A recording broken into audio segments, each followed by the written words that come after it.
I've learned not to make a face. And then also now I'm starting recording and saying this, so I apologize for people watching this recording. So hi everyone, welcome to the class. It's so great to see your faces even behind masks, and I appreciate all of you wearing masks. I know it's the mandate right now, but I appreciate what I'm seeing in terms of social distancing and whatnot. Thanks again for joining me. I know that coming back to campus is something that we're all very, very excited about, but also a little bit and icky about in many ways, just because of what's going on outside of our classroom walls right now.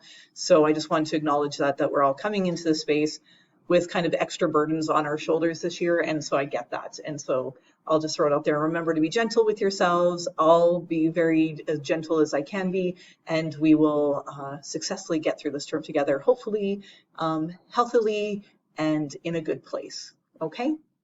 So a few notes about the space. Of course, as you know, mask mandates in place, so we're going to be wearing masks until further notice.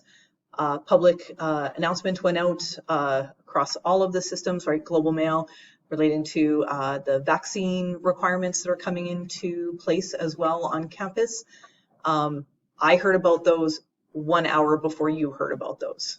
So it's not that I knew this was coming or your faculty members knew it was coming. We literally, and the only reason why I heard it 1 hour before is because of a committee that I'm on. I'm on General Faculty's Council, and so because of that, we get notified of public releases and stuff before everybody else does. But then we're also under what's called an embargo, so we're not allowed to share that information until it goes public anyways. So we're still figuring out what that means from faculty perspectives. It doesn't look like it's going to impact fall term very much. But winter term, just be aware that that is what is going to be coming into play, and it will be something that will be mandated through the Student Code of Conduct. So you'll be responsible for following those guidelines.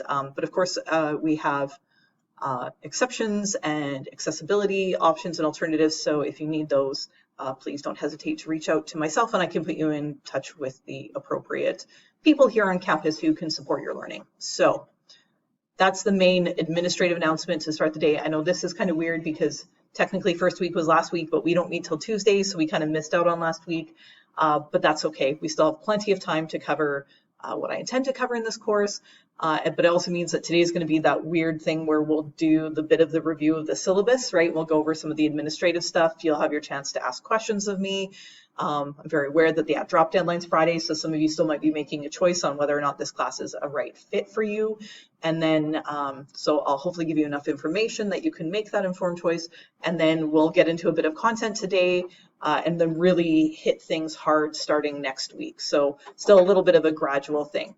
In terms of other administration for the space, we're all grown-ups. Please feel free to come and go as you need to from this space, whatever the reason may be. If you need a break for your mask, if you need to use the washroom facilities, if you need a little snack or drink of water, that is fine. I will build in breaks so that we are not just here for 3 hours straight, nor is it my intention that this is going to always be a 3 hours of me lecturing at you kind of course, okay? This is a fourth year seminar. We have a small class size. We have a big enough space we can distance and have conversations. That's my goal as things go on. So we'll see. I'm going to play around with whether or not we need PowerPoints or not. We might have a few basic ones for some topics and then branch off. Moving forward, I promise I'll be more proactive in getting discussion questions too for the readings in advance. This week it's not as critical because if you've done them, you saw that they're pretty basic introductions, and I'll talk a little bit about why I picked the readings this week I did and try to be very clear about that stuff as we go along. Yeah, other than that, I mean, I've had all of you before. I recognized all your names when I looked at the course list. I was really excited about this, so we'll just keep on rolling on through our content today, and we'll see where we end up.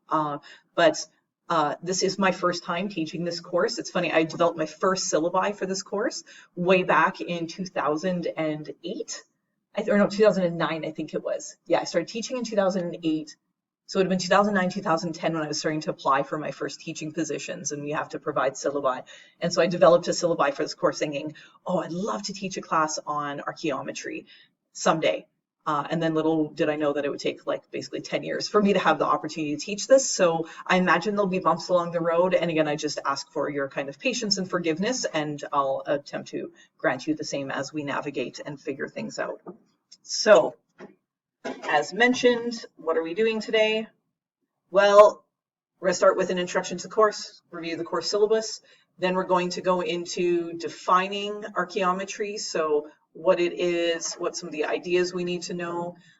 For those of you who've taken a course, particularly 395 with me, we're going to do a little bit of review today in terms of archaeological research design and some of those basic concepts, just because I kind of want to make sure that we're all on the same playing field in terms of some of these ideas before we proceed into getting into what will likely be a lot of new content for you. So don't worry, we'll have some familiar topics, like when we talk about dating, we'll talk about radiocarbon dating, which I'm sure you've heard about before in your previous courses, but then there's a whole bunch of new content. We also have a guest lecture, at least one coming up. I'm hoping to get in another. The best part is that right now it's one of our colleagues on my colleagues on campus, Dr. Robin Wojcicka, who's in our sciences. And so he's going to come and give a talk, which I'm excited about. Might bring in someone to talk a little bit about ancient DNA and kind of biomolecular analyses as well, because that's way out of my wheelhouse, right? So I'll pull in experts as we can, and I'm trying to draw from the campus community so that we can have live in-person guest lectures as well versus virtual stuff, because I think we're all a little bit fatigued when it comes to screens. So, but that said, of course, if we need to pivot to online only, I am ready to do that. We'll figure things out as we go. Okay. And again, really my objective of this course is kind of a bit of lecture each week, introduce topics, and then really a lot of discussion around the readings. And then we'll do some activities as well as things go on that will allow us to kind of think like archaeologists and critically approach these materials. And then the goal is really to have lectures also support, or our discussions, our classroom time, support your assignments. So we'll talk a little bit about those today.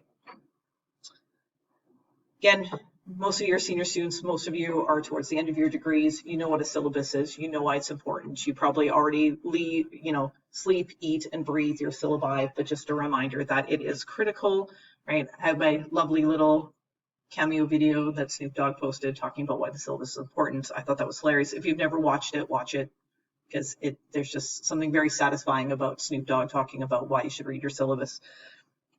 It just makes me happy. Okay. Course content, course description. So special topics course. So I was approached by our department chair, asked if I wanted to develop one. And so this was what I came up with for a course description. And this is the basis in which you decided to take this course, right? So a survey of the theory and practices currently used in archaeology. And then we're going to use that to critically assess and interrogate how and why we use methods from outside of archaeology to answer archaeological problems, basically, right? Or not even problems, but also the questions that we have as well. So we're going to talk about ethics, etc. We're going to look at investigations more broadly, so research design. And again, the only prerequisite for this is 206, which is our basic introduction to archaeology course.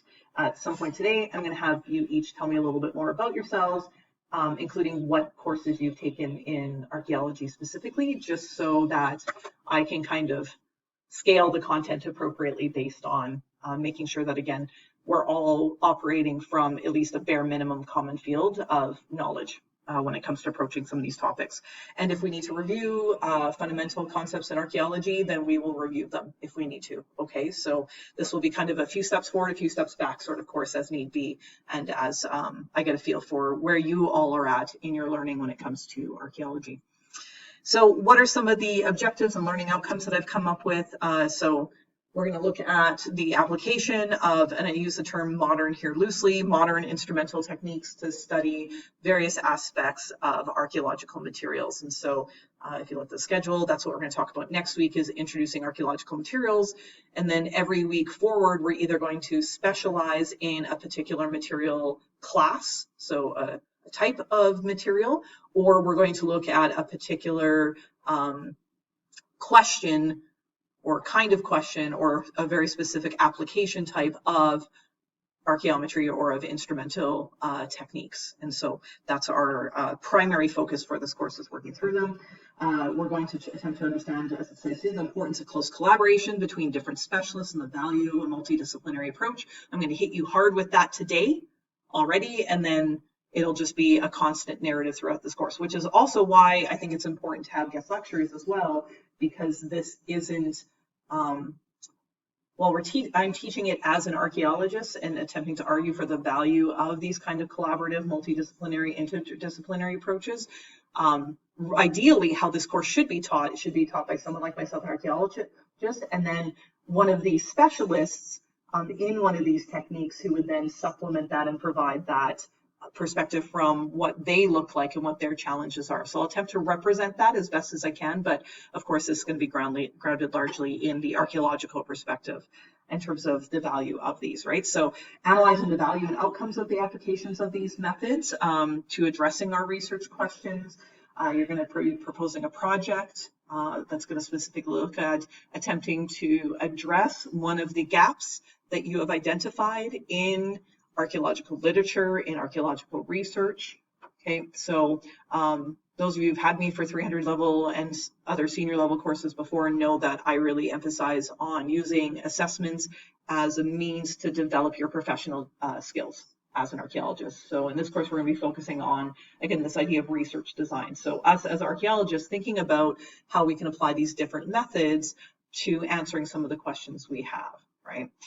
Do I expect you to solve one of the great problems in archaeology? No, of course not, but it's just getting you starting to think like an archaeologist is our goal here. And then finally, we're going to kind of evaluate very broadly what the contributions, and this will be as we'll wrap up the course, will be what the contributions have actually been to our disciplines. Some methods, clearly, we know what the impact is, right? It's undeniable the impact radiocarbon dating has had on archaeology, right? But there's other methods I hope to introduce to you in this course, and this course can by no means be comprehensive of all of them. I'm going to focus on some of the significant ones, some of the rising star ones, and hopefully also some of the ones that we have moved away from because their application was tested, evaluated, and then found to be wanting.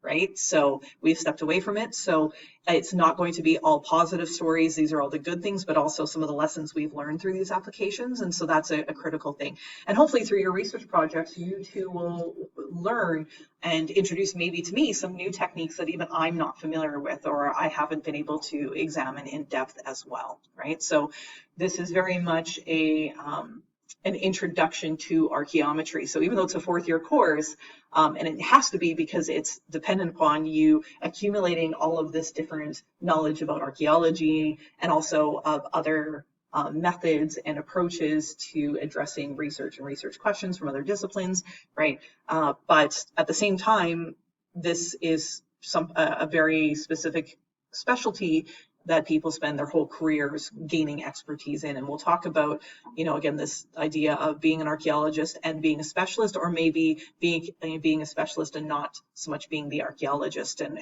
why we need this to be a collaborative team-based approach versus just the work of an individual. Okay. Grade determination. So this is, of course, something that most of you are familiar to at this point. Syllabi quiz has become a very common little micro assessment. Again, it's just simply a way to make sure that you've gone through and checked this. So it's 2% of your grade. It's like, 8 or 9 questions. It's open book. It's pass fail. So you complete it. You finish the questions. I give you 2%. Okay. To do by that drop deadline. That's because I wanted to make sure that, but for some reason, if you're not able to complete it for any reason, of course, contact me and we can discuss what options are. Basically, usually I just extend the deadline by a few days, right?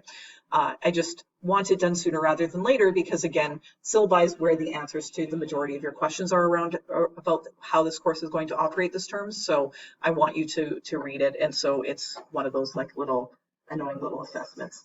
Then participation. So way back when I first proposed this course, it was way back in February. The world was a little bit different, at least here in Alberta, in terms of what things look like. So I was much more optimistic about our ability to be in person and some of what we would be able to do. I still think assessing participation will be critical, but you'll note that it's a participation, not an attendance grade. Okay. So what do I mean by participation? Well, I have a slide further on that talks a little bit about this, but it's not just your participation in class, but outside as well. So I constructed a discussion board for you on Blackboard. I'm going to be populating it with various forms, including where you can and that's forums, like forum, like F-O-U-R-M, not form as in F-O-R-M. So, but various forums of discussion where you can talk about what we are going over in class, talk about your assignments, and talk about the readings as well. So that will be one way I will assess participation. And then the other way, of course, is through communications with me directly. So email exchanges, visits to office hours, appointments, etc., as needed throughout the term. Okay, so it's 13%. I kind of did that to balance out the syllabi quiz.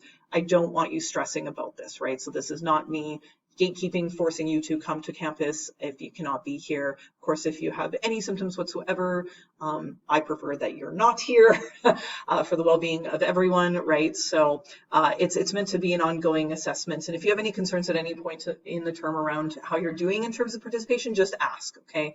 I probably won't do a formal midterm check-in with you where I let you know where you're stating at. It tends to be more of just a cumulative thing towards the end of the term. But basically, by the end of the term, if I don't know who you are, if I'm not familiar with your face, masked or not, then we're probably going to have a problem with it. Otherwise, just consider it a little bit of a bonus for doing the hard work of putting on your armor and showing up every day.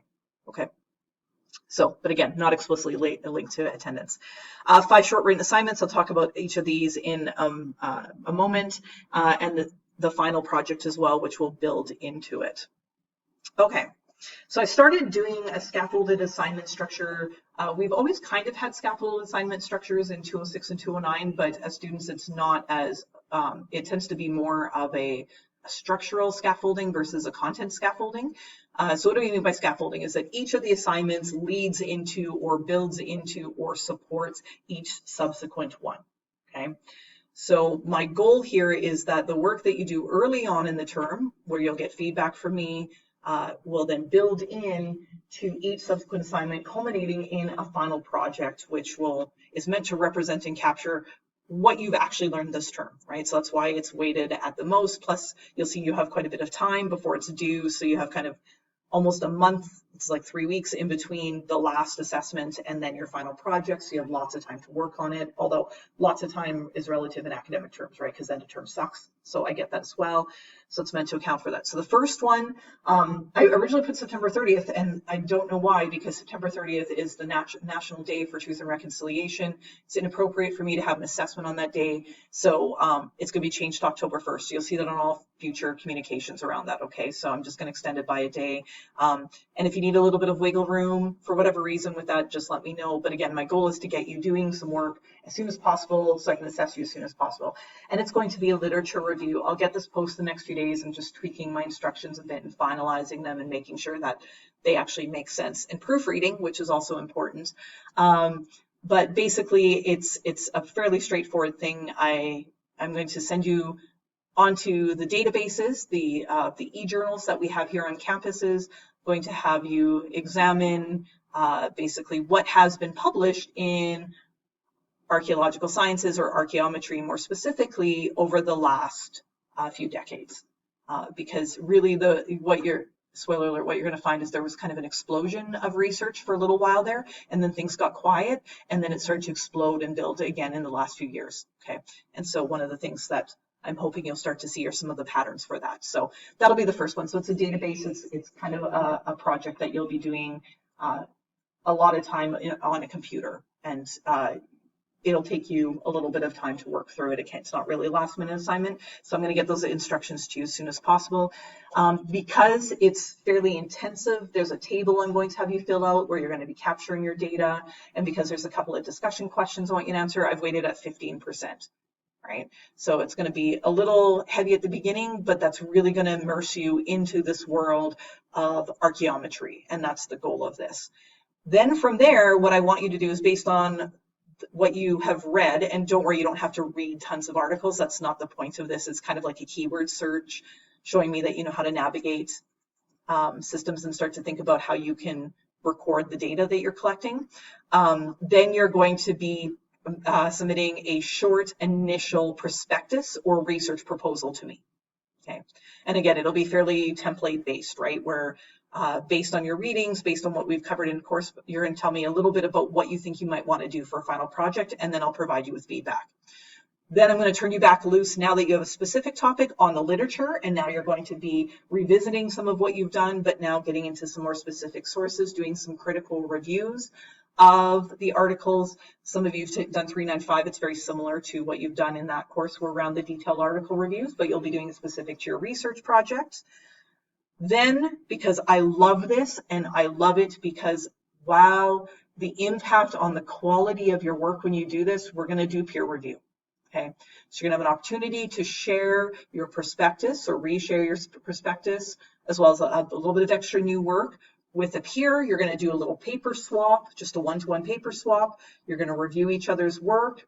You're going to submit that review to me and to each other, and then you're going to have a chance to submit a revised final proposal to me, right? So now you'll have had that proposal reviewed by me once, then twice. You'll have a peer review the work that you've been doing as well, and then you'll work on your final project. Okay, so that's going to be the kind of assignment structure and flow throughout the term. Is that clear?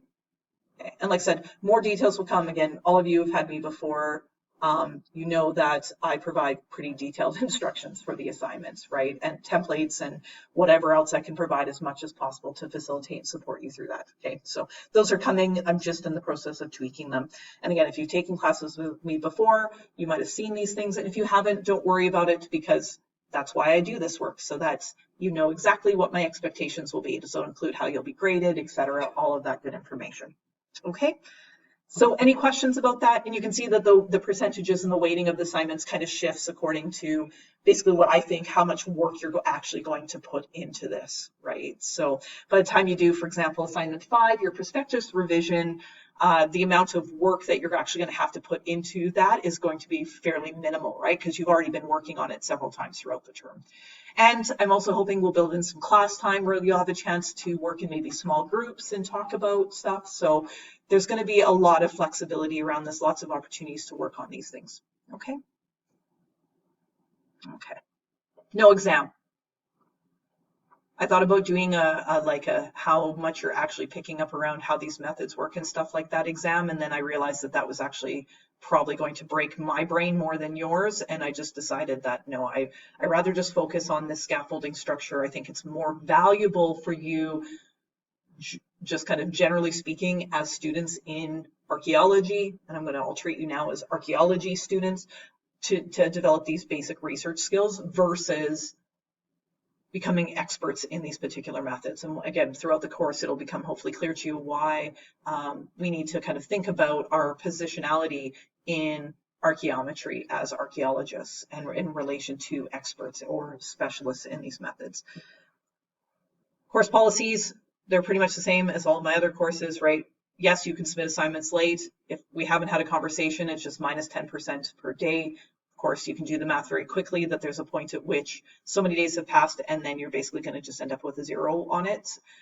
The way to avoid a penalty of minus 10% is simply to have a conversation with me, right?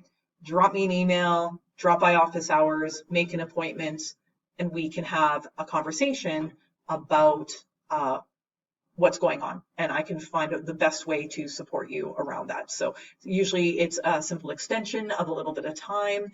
In other cases, it might be looking at an alternative assignment structure. So again, what I emphasize to my students all the time around this is the sooner you anticipate an issue arising and the sooner you have a conversation with me, the more options I have, right? I always tell students this, especially in my first year courses, if you come to me, a week after I submitted your final grade and you want me to round up your grade by 1% to get you up to the next grade level, I'm like, there's nothing I can do for you. Final grades have been submitted. Your chance to talk to me about your grades, about any issues you're having has been all term, right? But once those final grades go in, there's still policies and procedures that are in place. And don't get me wrong, we can still have a conversation. However, I tend to be a little bit crankier around that conversation than I do if it's a week before a deadline and you're like, listen, I've been swamped. Here's what's going on. I need 24 hours.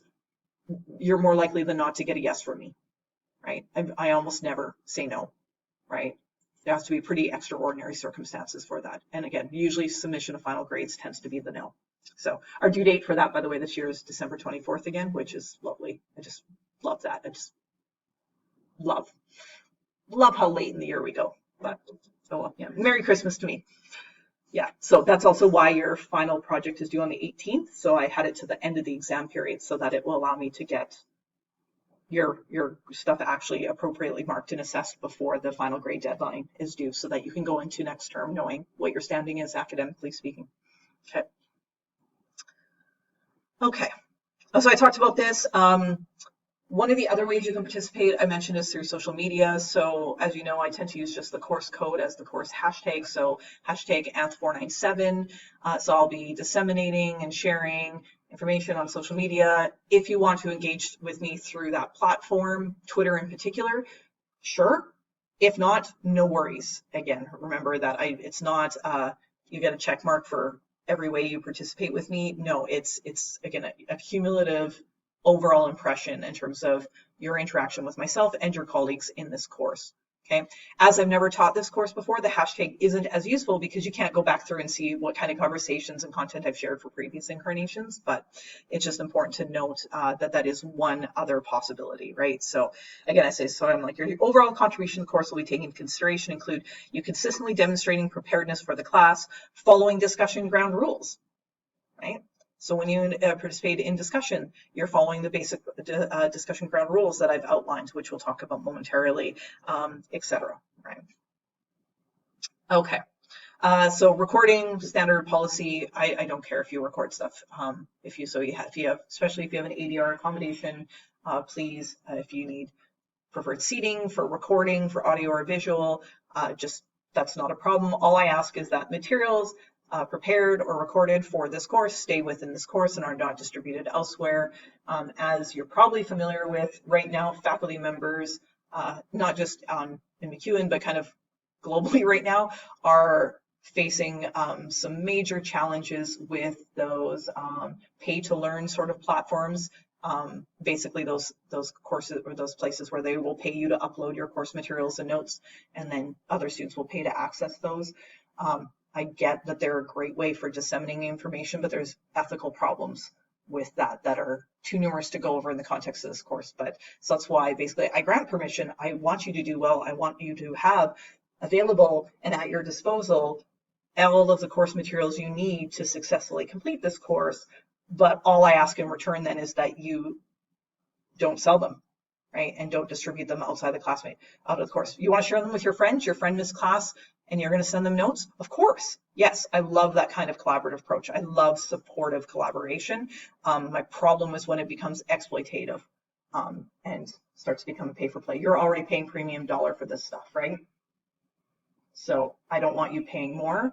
And I don't like driving an industry that will pay people and reward people for doing that. So that's where this comes from. So it is a violation of copyright law, and there can be sanctions that have been taken and can be taken and have been taken under the code of conduct for students around this on campus. So in Anth, it doesn't seem to be too big of an issue. I like to think it's because we're all aggressively human in anthropology and tend to just be like, yeah, you folks need this stuff, have this stuff, right? Like, take what you need, right? Learn, grow, thrive. Other departments have had really massive problems with this, with exams and exam keys and other stuff being shared. Okay. All the usual stuff around contacting me. I'm teaching only archaeology courses this term, which is amazing. But also it means that if you just send me an email that's like, hey, I have a question about archaeology, I'm probably going to respond to you which course, so please try to indicate in some way that this is archaeometry. So just putting in subject line like question RE Anth497 means that I then know exactly which course and context this is in relation to. Again, most of you, I know your names, I know your faces, I'll recognize it when it comes in, I'll be able to place you into this course if you're a small group, but other courses, again, it can get fairly complicated. And of course, office hours. Note about office hours, I am having students still sign up for office hours. The only reason why I'm doing that is that it allows me flexibility or greater flexibility in the modality of office hours. So what do I mean by that? That when you sign up for a slot, it means A, you're guaranteed to have my undivided attention for that time slot, and B, that you can tell me whether or not you want to meet with me in person or online as well. So that way it's a matter of just quickly popping onto the Blackboard Collaborate page or making sure that I'm in my office and my office door is open and I'm ready and waiting to have a conversation with you. Okay, so each week I'll post a little link that states what my office hours are for the week. You just click on it, you go in it. It's fairly straightforward to use. If you have to cancel it, you can just cancel that appointment right there. If you need a longer period than 15 minutes or half an hour to chat with me, just send me an email and I can book another time. However, that said, I'm honors advisor again this year. I'm really excited about it, but my appointment slots are like going like wildfire every week. So I had 5 meetings with prospective honor students this week. I had 4 last week. So I imagine that will die out a little bit as the term goes on, but just know that I will do my best to accommodate appointment requests, but not all of my time is already my own. A lot of it is being eaten up by my other responsibilities. So office hours are your best bet.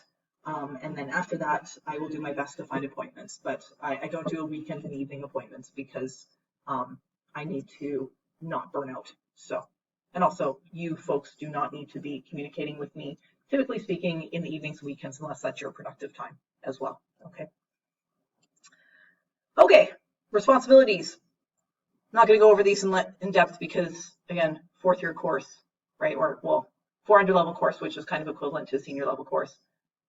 You know what your responsibilities are. If you're unclear as to what your responsibilities are, please engage with the syllabus, engage with me. Of course, the key things are around you have to be registered in this class. I meant to check before, but last time I checked, we were at 19. I don't know if we're back full up to 20 again. I'm anticipating we won't always have all of us in the classroom space just because, again, as we continue to ride the wave of the pandemic, we will see what happens, plus other just life things coming up. So it will be what it'll be. Just try to communicate with me as you can. I don't need to know about every absence, but if it's going to become an ongoing thing, please do reach out to me so we can talk about what our options are. You can stay on top of all the deadlines. Of course, I will be talking about the assignments as they're coming up, but official reminders and stuff like that, I tend not to do, right? We're beyond that in terms of your careers. You've probably heard me talk about the 3 R's of academic integrity, right? Resources, rights, responsibilities, right? Does that sound right? What are they? Let's double check here. So I know it's on your syllabus quiz. Responsibilities, rights, and resources. Yeah, look at that. Got it right. Whew. I better get it right at this point in the term. And what I want to emphasize here is that, again, it's my responsibility to make sure that you are aware of your responsibilities, know of your rights, and also that I provide you the resources that are necessary. So again, don't hesitate to connect with me if I'm not meeting your needs in terms of the resources. So if you're unsure about how I want you to cite, if it's not covered, ask. I will provide those resources. If you're having trouble accessing materials, journals, etc., ask. We will make sure that you get into your hands what you need to complete this course. Okay. Okay.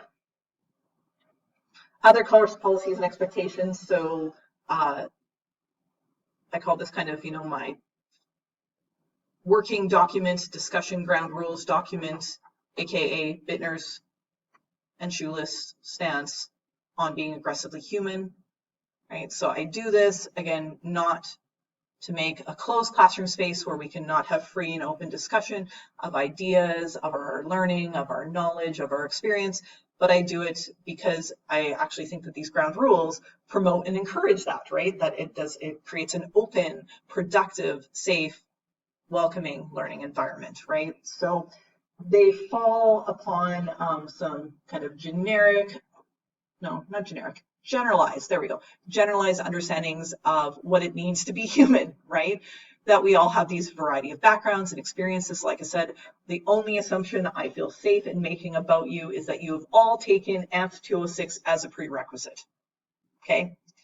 Other than that, the only other assumption I'm making is that you all are coming into the space with a variety of life experiences, of identities, of knowledge, right? That you're bringing to the table. And this includes both things that we have learned and are being reinforced by our learnings and things that we might need to unlearn as well, or maybe relearn, or maybe just kind of shift our positioning in terms of our relationship to that knowledge, right? So that's what this is meant to reflect, right? So what are some of these things? Well, we're going to be aggressively human. What do I mean by being aggressively human? That I, first and foremost, will always see you as humans. This means you are not a number, right? As you know, that's one of our big things at McEwen, right? Our students are not numbers. You are people with names and faces, but more so, you are not just students, right? And this is something that I'm happy that I've seen as a shift under the context of pandemic teaching is much more of my colleagues within academia, broadly speaking, embracing this, recognizing that, yeah, like your experiences as students today are not the same experiences as I had as a student, and are definitely not the same experience as my colleagues had who went through it 20 years before me, or however more so, right? Work obligations, family or kin obligations, right? Never mind living and operating under a global pandemic, right? All of these things add to different aspects of who we are that shape who we can be in a classroom environment. So being aggressively human means that I just fundamentally begin by recognizing that, right? And this means that, I have to also recognize my positionality in terms of my relationship with you in this class, right? That when I come in here, I come in as a very specific kind of person, right? And I talk about this in my other courses, right? That I have a lot of privilege that's been associated with the education I've been able to achieve, right? I have a lot of privilege based on the color of my skin. I have a lot of privilege, but also I have a lot of oppression based on my gender, right? I have a lot of oppression based on my sexuality, right? I have oppression based on other aspects of my identity as well. I have a lot of privilege as a mother, actually, believe it or not, especially white mamas. We have so much privilege in this society. But again, now with the pandemic, that's created another kind of shift in terms of what that means, right? What it means to be a parent and what it means to be a caregiver or responsible for the well-being of other individuals, right? So we're going to acknowledge this. We're going to acknowledge privilege when it exists, but we're also going to acknowledge then the counterpoint that oppression also exists as well, right? And in the context of this course, because we're dealing with what we may more broadly say archaeological sciences, and we're going to talk about the difference between archaeological sciences and archaeometry in a minute here, or a few minutes here. But it's still important, I think, to note that these are factors that are going to shape our ability to talk about these various things, right? Bias in particular, we're going to talk about bias, and we're going to talk about the bias that we have towards scientific research and scientific ways of knowing as well, and how archaeometry very strongly feeds into this, right? And that's one of the challenges and limitations of this that we have to address, right? So we're going to talk about that. Okay. We're going to just work together again in terms of addressing things like unlearning things from the past. I'm always learning terminology, for example, that is no longer appropriate to be used because I wasn't aware growing up that that was the origin of that particular term, and it's actually an ethnic slur. So now I'm like, whoa, now I know that, and now it's my responsibility not to use it, right? So that language is one example. So one of the things I'll be asking you for is your pronouns so that I can use those, right? Please don't hesitate to correct me if I mispronounce your name, especially if it's been a couple of years in now and I'm still mispronouncing your name, like check me on that, okay? It's my responsibility, and you have the right to be addressed by the name and pronouns that are appropriate for you, whether that's what appears on your official record or not, okay? So that's important to me. Perspectives. I want, encourage, and celebrate diverse perspectives coming into the classroom. That's why I didn't actually add any other prerequisites on this course. I was afraid it was going to limit too much potential students who would take this course, because I don't imagine for 1 second that all of you want to get into archaeometry when you grow up. Never mind being archaeologists when you grow up. Most of you, I'm assuming, have a strong bent towards archaeology, but again, even that I have some wiggle room. I get that some of you are taking this because you just thought, oh, it'll be just really fun to take a special topics course with Bittner. Okay, I get that too.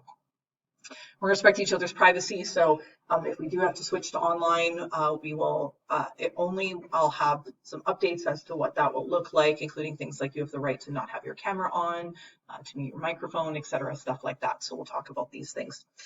And then we're going to actively listen to each other.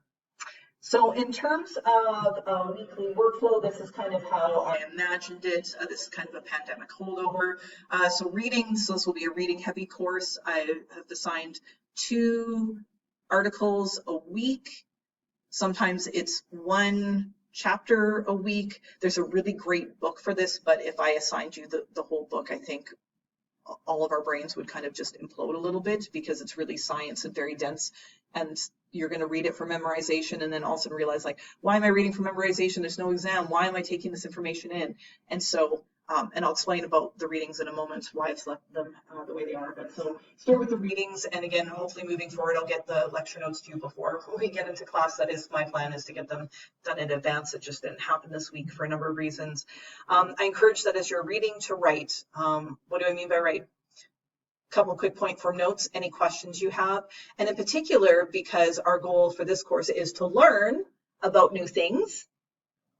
There's terminology you're not familiar with or something's unclear, write it down and ask, right? So while I did read all of these articles before I assigned them, I didn't necessarily read them in terms of whether or not I actually thought they were appropriate for this level of course. Because I figured, you know what, if they're not, if they're way too complicated or whatever, then we'll deal with that when it comes to being in class. Because the reality is once we start to engage with literature outside of things like textbooks and stuff, they're not written for students necessarily, and you need to be prepared as you're moving forward to encounter very difficult and challenging readings. Now, for the most part, I don't think I've assigned anything particularly like overwhelmingly difficult, but that's my bias and that's my perspective, right? I might read it and go, yeah, oh yeah, they'll figure out the main points of this. And then you're going to get caught up on some sort of statistical analyses that I can't even explain to you, okay? And that's okay. But then we'll talk about it. So rate, right? Take notes. The goal of getting the lecture notes up sooner too will be to get those discussion questions up. If nothing else, I'll post the discussion questions in advance in the form, on the discussion forum in Blackboard, so you'll have those at least. So when you're reading, at least you know the kinds of questions we'll be talking about in the classroom environment. Then review any additional resources. So I might be posting like short little videos, not of myself, but ones I come across. There might be websites I might want you to visit for various labs and institutes across the world, just so you get a feel for what these spaces in which some of these analytical techniques are actually being utilized look like, because I think that's really important.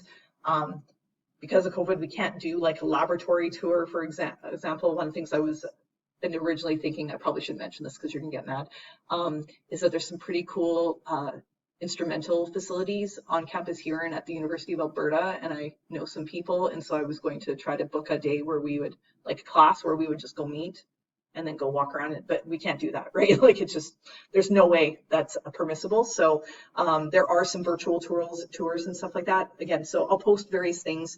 Again, I'll make it very clear if I think they're required versus just recommended or just additional stuff, but you'll have that for you. And then of course, when you come to class, be prepared to join in class discussions, right? With those points, with those questions you have, with those responses. And then work away on the assignments, right? So all of these assignments, the way I kind of design them and imagine them being worked away is that, and again, this is me thinking about it from this side of the desk versus that side of the desk, is that you could kind of just chip away at these kind of projects as you have time versus dedicating huge chunks of time to working on them. But I know some of your learning styles or work styles might not be amenable to that. You might simply just be like, nope, too bad. I have this 2 days the week before it's due, and that's when it needs to get done, and that's when it's going to get done. If that's how you operate, that's fine, but might I suggest try chipping away a little bit more too. So, okay. Schedule. We're almost through all this background stuff, and then we'll take a brief break, and then we'll come back and talk about content. So, like I said, the only change I've made to the schedule relates to that first assignment being due on October 1st instead of the 30th. To allow time and space around the National Day for Truth and Reconciliation for you to engage in those activities. And again, if that October 1st due date is going to be a problem, please just let me know and we can adjust a little bit, but this is what I'm imagining for this course. So this week, we're just going to introduce archaeometry. We're going to get into anthropology technology next week instead, because I was trying to be cognizant of 3 hours. It's been a while since I've taught a 3-hour block too. So I was like, oh man, I don't know how much I can cover. But I also don't want to like try to pack in too much, but I don't want to do too little. So we'll talk about anthropology of technology a little bit and the framework and the theory next week when we do materials, because I think they're actually a nice counterpoint to each other. So we'll divide next week's class between that. And then, as I mentioned, we'll get into that breakdown of We'll spend a week on dating techniques, on chronometric techniques. We'll spend a week on relative techniques. We'll spend a week on, as it says here, geophysics in archaeology. I'm just going to give a content warning ahead of that I didn't assign any papers. And I realize it's a really long video, but you don't have to listen to all of it. But my colleague across the river, Dr. Keisha Supernant, she's one of Canada's, if not probably the most preeminent Indigenous archaeologist in Canada right now. And it's because Dr. Supernant has been working and doing a lot of the work regarding documenting and discovering grave sites associated with residential schools. And so she was part of a public talk this past summer as some of this work was being done, or at least as some of this work was being discussed more publicly.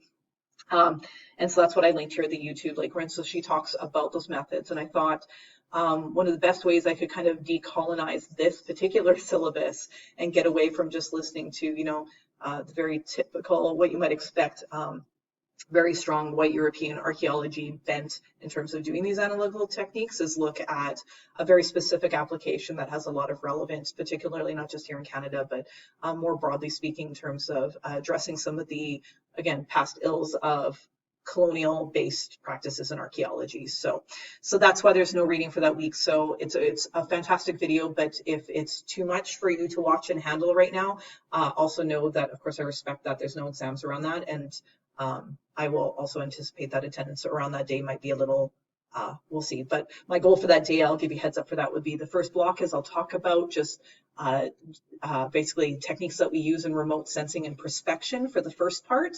Then we'll take a break. And then when we come back, then we can look at that specific application. So if people need to leave, take space, that will be an appropriate time to do so. Okay, so I'm trying to be very conscious of how immense this is right now, but also because of being conscious and sensitive to that, also realizing just how important it is that we actually talk about this, that we have the opportunity to in this course. So that's why it's here. I think not talking about it would be a far greater ill than actually engaging in a conversation about it.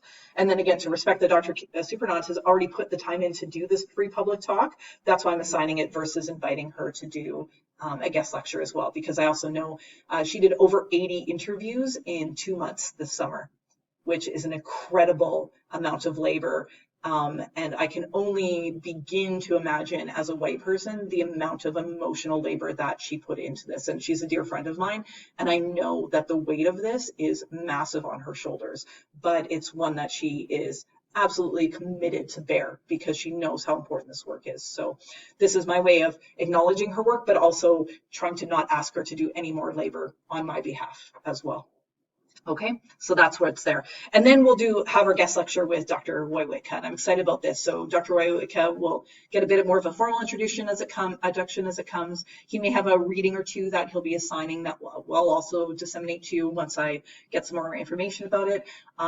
So he teaches in earth sciences, but he has a background in archaeology as well. So he's one of these neat people who has that interdisciplinary formal training. And I think it'll just be great to bring him into the space and have him share his expertise with you. And this was one of the topics that he offered to teach on, was environmental reconstruction. So I was more than happy to have him take this topic off my plate. Then after we have Dr. Woywitka's talk, then we'll get into particular material classes, right? So we're going to kind of start with broad approaches, dating techniques. How do we find sites? How do we do subsurface prospecting? How do we find out what is there without excavating? Then we'll do environmental reconstruction, so plants, animals, physical environment. And then we're going to get into material classes. And there's no rhyme or reason behind the order behind this. It was just kind of how I just started slotting it into the schedule. So we're going to start with archaeometallurgy. So we're going to look at metals. Then we will go into pottery, glass, and glazes. You'll understand why I've lumped those three together. That ceramic technologies, more broadly speaking, it makes sense to treat glasses and glazes as part of that because there's very similar processes and methods, not just in terms of how we analyze them, but in terms of how they're actually produced. And so we're going to talk about that link. Then we'll break for reading week. Then we're going to come back and get into my jam, lithics. Okay, Again, I was tempted to assign my research to you, but I decided no, but I'm going to talk about it, so you can't escape it. So we're going to talk about lithic analysis, then biomaterials. This is one topic I am very concerned about, because 3 hours for covering biomaterials is nowhere near close, but we're going to talk about that specifically, about how as a group organic materials are both the bane and the absolute delight of archaeologists. Okay, and so we're going to look at some of the different instrumental techniques that we can use to analyze these materials, and in many cases even find out if these materials are present in our sites and our assemblages. Okay, so that's why I lumped them together. Then I want to spend a week, and we'll see that might spill over into the following week, but that's okay. Then I want to talk about museum applications, because I think it's important to not just approach archaeology as, again, an academic discipline or a field-based discipline, but start to think about the other places in which archaeology occurs and is archaeology adjacent. So we'll talk about museums. That in and of itself can and should be an entire course. So if you're here for a comprehensive look at how to do curation of collections for museums and management, we're just going to touch upon it very briefly, okay, or in 3 hours. So, but I wanted to do that at the end of the course because, as you can imagine, museum applications relate to all these different material classes and all these different kinds of questions that we have. And then our last class of the term, and we'll see whether or not we choose to meet on that class, or if people are just burnt out and need a bit of a break, any time to work on their projects, and we can talk about that when that comes up. But I would like to have a conversation around archaeometry in and of the future. So what our next steps are, because I think as a discipline, archaeology is kind of reaching another critical tipping point, and I think we're reaching a tipping point where archaeometry might disappear. And not entirely, it can't ever entirely, but what I have seen in at least my 20 years doing archaeology is that archaeometry is increasingly not being taught in schools. It's not being, there's no formal instruction around it. It's being left to higher levels of university education, so graduate programming in particular. There's a lot of professional programs that focus on becoming a specialist, but I think that there's a problem that we're then facing, is that if we're not talking about it early on in your undergraduate, that feeding student into these different streams and these different career paths, these different areas where you could become a specialist or expert, is problematic. Plus, the reality is you're likely, if you do not become one yourself, you're going to be interacting with these specialists at one point or another, because I've never worked on an archaeological project where we haven't needed to use some sort of instrumental dating technique, right?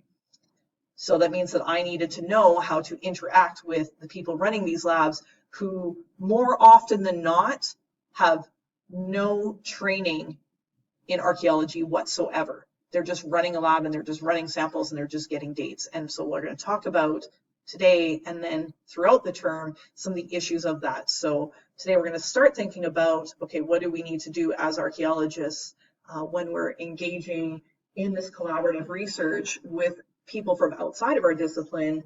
And then towards the end of the class, hopefully you'll have some more concrete ideas about what we need to do to move forward and how we can make sure that these kinds of collaboration are productive, are successful, and are ethical as well. And so that will come up when we talk a little bit about biomaterials, as well as some of the ethical challenges we have when sampling and analyzing human skeletal collections. So I should probably have a content warning on there as well, but that will just be a small part of the overall discussion, but something important nonetheless. Okay. You folks know who I am for the most part, right? So Dr. Katie Bittner, it's my 6th year at MacEwan. I just applied for tenure. I'm excited. I'm going to apply for promotion. I'm excited. So things are going well. I've been doing archaeology, as I mentioned, for over 20 years now, which seems crazy to me because I can't believe I'm actually old enough to have been doing something for that long.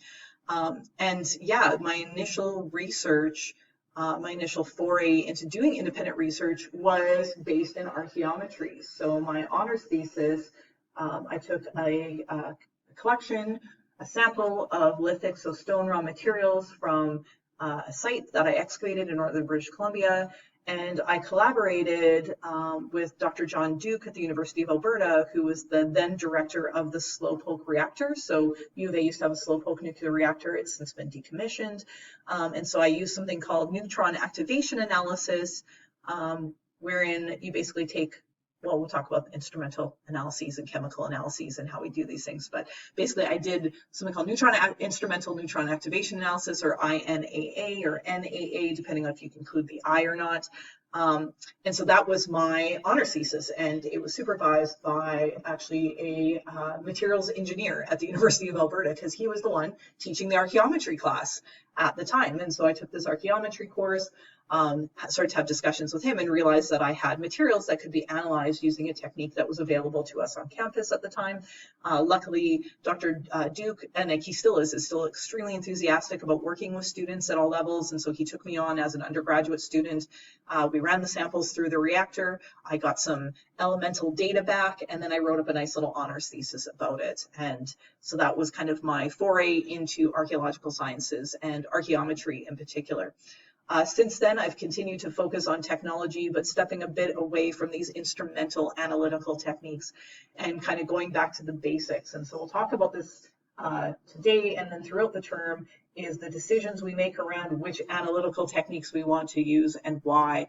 Because one of the concerns I still have in archaeology is this drive that we somehow have to overanalyze artifacts. And so we're going to talk about, well, what does it mean to overanalyze something? Is it possible to overanalyze something? And I would argue, actually, yes, it is, because it all comes down to the questions we have and the questions we want to ask. Most recently, however, my research interests have even shifted away from the material realm into that of the digital realm. And so I'm now officially undertaking a 2-year project studying the implementation of early digital games or video games. And so I'm collaborating with a computer scientist, Dr. John Aycock. It's not Dr. John Duke, but John's. I have a lot of men named John. It's a generational thing in my life.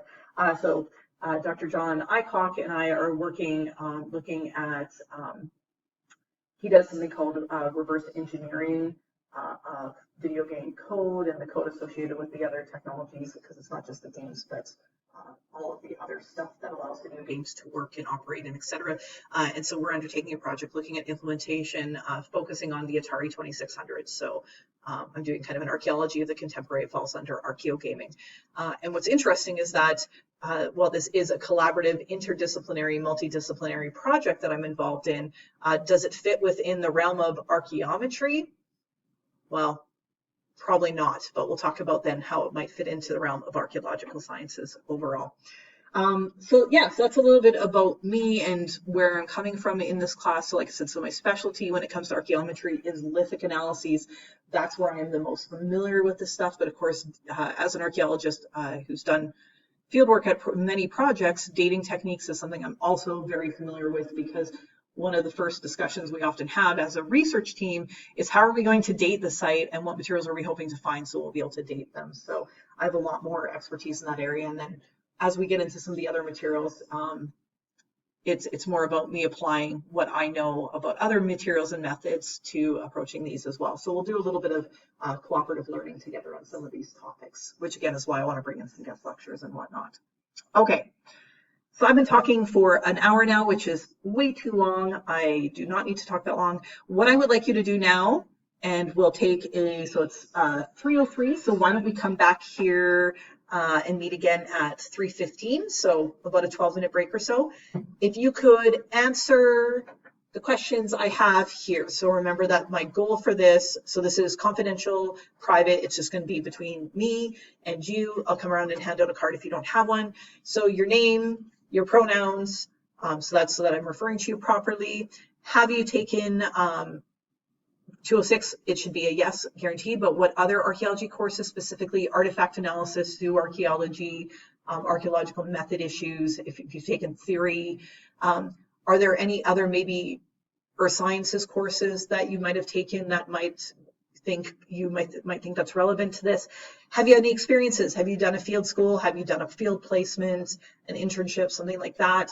Just a little bit more. So again, I get a better feel for the diversity in this classroom, and that will allow me to tailor some of the materials a little bit more specifically, or extend the scope a bit more broadly as well.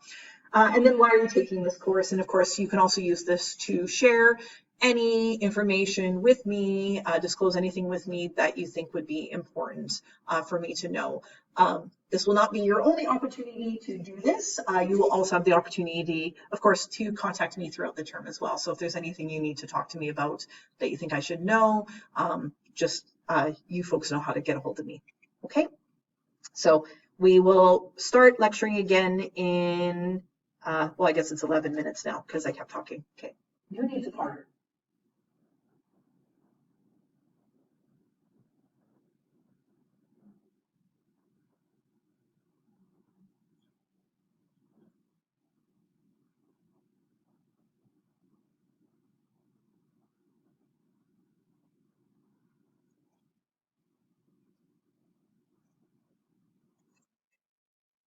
Okay, so let's get back down to it. So thanks for filling out the cards. If you just want to bring them up to the front of the class, for those who weren't joining us, they can just send this information into me via email. So I'll have it. And I discard them at the end of class. I put them through our little shredders. So don't worry, your information will be protected and confidential and private. Okay, before we get into content though, I guess we should do this, which is, I should ask if there's any questions. Any questions, any pressing questions? Yeah. I don't know if Oh, the final project. This is my favorite thing in the world to do. It can be whatever your heart desires. Yes. Yeah. So basically the two major options I give is the first is a research paper, so a research essay. And so I outline what my expectations would be in terms of formatting, length, et cetera, all of those things. But I also love marking on essays. So I provide that as an option. And so we'll talk about that a little bit more once we get a bit closer what that can look like. But the focus will be on research communication and dissemination around what your proposed project is and what you anticipate the potential outcomes and stuff would be. So yeah, so that's coming. So great question. And note that you'll be talking about what you're thinking of in your proposal as well. So you'll get a chance for feedback. And I also don't hold you to that as well. So if you're like, oh, I have this great idea and I'm going to do this. And then the end of the term comes around, you're like, I'm just going to do a research paper because that's what I know how to do. That's cool too, right? So flexibility is always the key. Okay. And of course, if you have any other questions at any time, send me an email, post them in the discussion forum. We'll make sure that those get answered. The last thing I wanted to do before we talk about content, and I forgot to mention this before, and it's because I usually leave it till a little bit later on in the first day anyways, is the land acknowledgement, right? So on the first day of class especially, most of your instructors would begin with the formal land acknowledgement. I have the text here, right? We acknowledge the land on which we are gathered is Treaty 6 territory, the traditional gathering place for many Indigenous peoples. We honor and respect the history, languages, and cultures of the First Nation, Métis, and Inuit who call this territory home. And as I mentioned my little blurb here down below, that I think it's really important and meaningful and valuable that we do land acknowledgements, but I also think it's important that we speak to them as well, that we don't just make them part of our language or our lexicon and it becomes like a rote thing that we just use. And therefore it becomes stripped of meaning and its context. And of course, context being everything in archaeology, right? And everything, I think in everything, it's important to know this context. So for me, the way that a land acknowledgement and why it's important is because for me, it becomes a way of again addressing some of the information I learned and some of the so-called history of our city and of our province and of our nation that I was also mislearned over the years, right? So I was taught a particular form of a master narrative around Canada and its people and its places, one that situated Indigenous people as people who lived in the past, right? That were not living, breathing, active community members, that while there was Indigenous peoples in our schools, they were marginalized for a number of different reasons, racism being probably the number one reason, which when I look back, it's for me is really kind of crazy, and I shouldn't use that term because it's fairly ableist, really problematic, because I grew up in Mill Woods in the 1980s and 90s, which at that time period, and I'm sure is still much so true today, was a cultural melting pot, right? There was so many different cultural people. I remember bartering and trading, my peanut butter and jam sandwiches, because we used to be able to have peanut butter back in schools in the 80s. That was the thing we did before we knew better.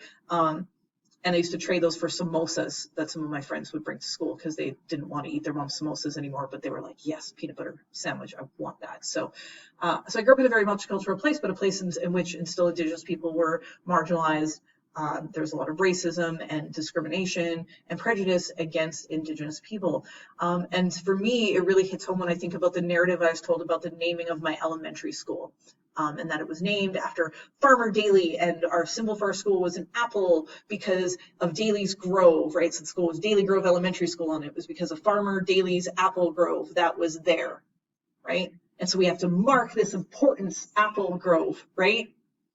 This settler colonial farmer and his apple grove. I don't even know if that's true. I've never fact checked that, because what became apparent to me later on, much later on, basically by the time I went to university, was that, and I found out even years after that, it wasn't until late 2010s that I learned that Daly Grove was supposed to be, as a community, the reserve land, the reservation land. It was the land that was supposed to be allocated to the Papachase people, something that didn't happen because of ongoing legacy of colonialism around city building and the city of Edmonton. And so for me, the land acknowledgement is important to say, because it reminds me of the things that I learned, and then now need to learn the actual other stories around this learning, the problems of this. And it reminds me of my role then as a descendant of settlers, as a white person on treaty territory, that as a treaty person, I have the obligation to redress these ills, right? To speak to the sources of information I've learned, to correct these things, and to advocate for an ongoing, meaningful commitment to truth and reconciliation in our territory. And this includes advocating for acknowledging land rights, for acknowledging, for me, like remembering that I am of the age, I graduated high school in 1998. When did the last residential school in Canada close? So if I was born Indigenous, there was a very good possibility that I could have ended up in a residential school. I simply did not, because I was born to a white family. And so I avoided that, and my family members avoided that. And therefore we don't have that source of trauma in our family as a result of that. And that's a source of my privilege then.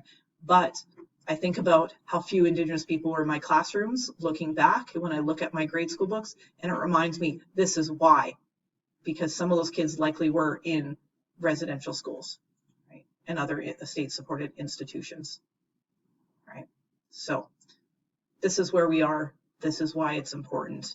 And so I hope that every time you hear that land acknowledgement, that you think and reflect upon your own role as a treaty person, as someone who's learning and living on Treaty 6 territory, and also think about the role you can play in this process of both acknowledging truth, but also working towards reconciliation as well.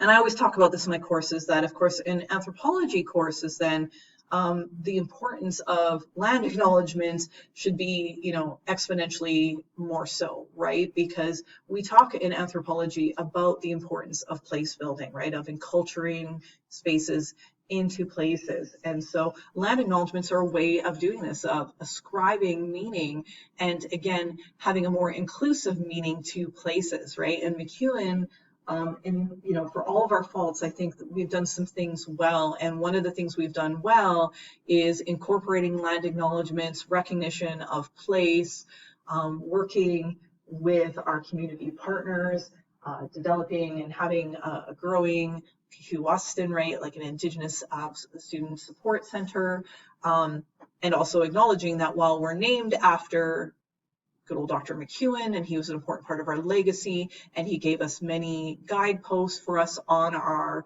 educational journey, right, focusing on undergraduate education, focusing on teaching and learning excellence, right, is that he is only one aspect of our identity of who we are, right, and we're much more so than just who he was and who his goals were, right? Dr. McEwen was very much based on land-based practices. He was very much an advocate for ecological and environmental conservation.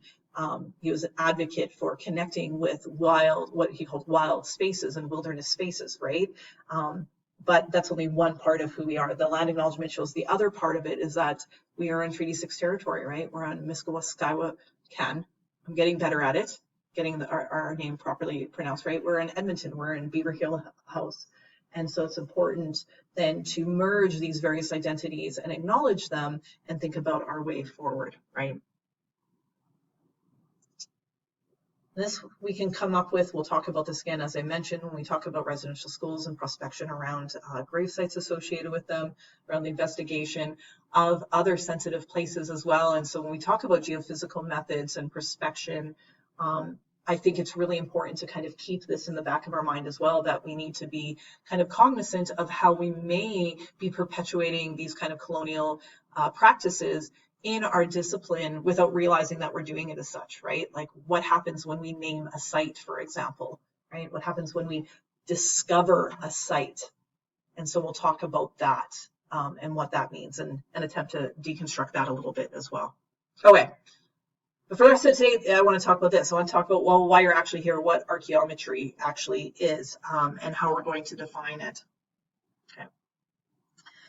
So I was reading a bunch of articles in preparation for the course over the summer, and I've been re-engaging with this literature because, again, it's been a few years since I've really engaged with it in a meaningful sort of way. So that's also why I'm excited about this course, because it's nice to kind of go back to my roots, to my origins, to baby archaeology, baby Bittner archaeologist, and this topic.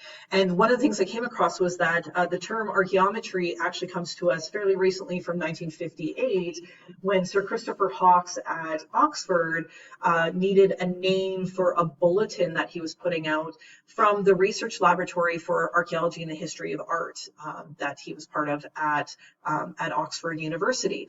And it was thanks to this journal and the work of this particular lab that the term archaeometry would become more common and more widely used in archaeology today.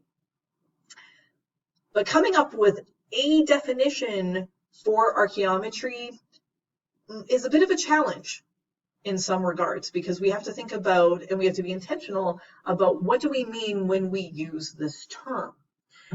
So archaeometry, and a more recent definition, and by more recent I still mean before I was even born, so from 1975, so we have the term coined in 1958, and then in 1975 Taylor and Pan write and describe archaeometry as being the total range of natural and physical science-based studies that are employed in archaeological research. So I don't have that on the slide here, but it's in the notes below, and when I post this, I'll post it as the full PowerPoint so you can see all my little lecture points and notes and stuff like that, right?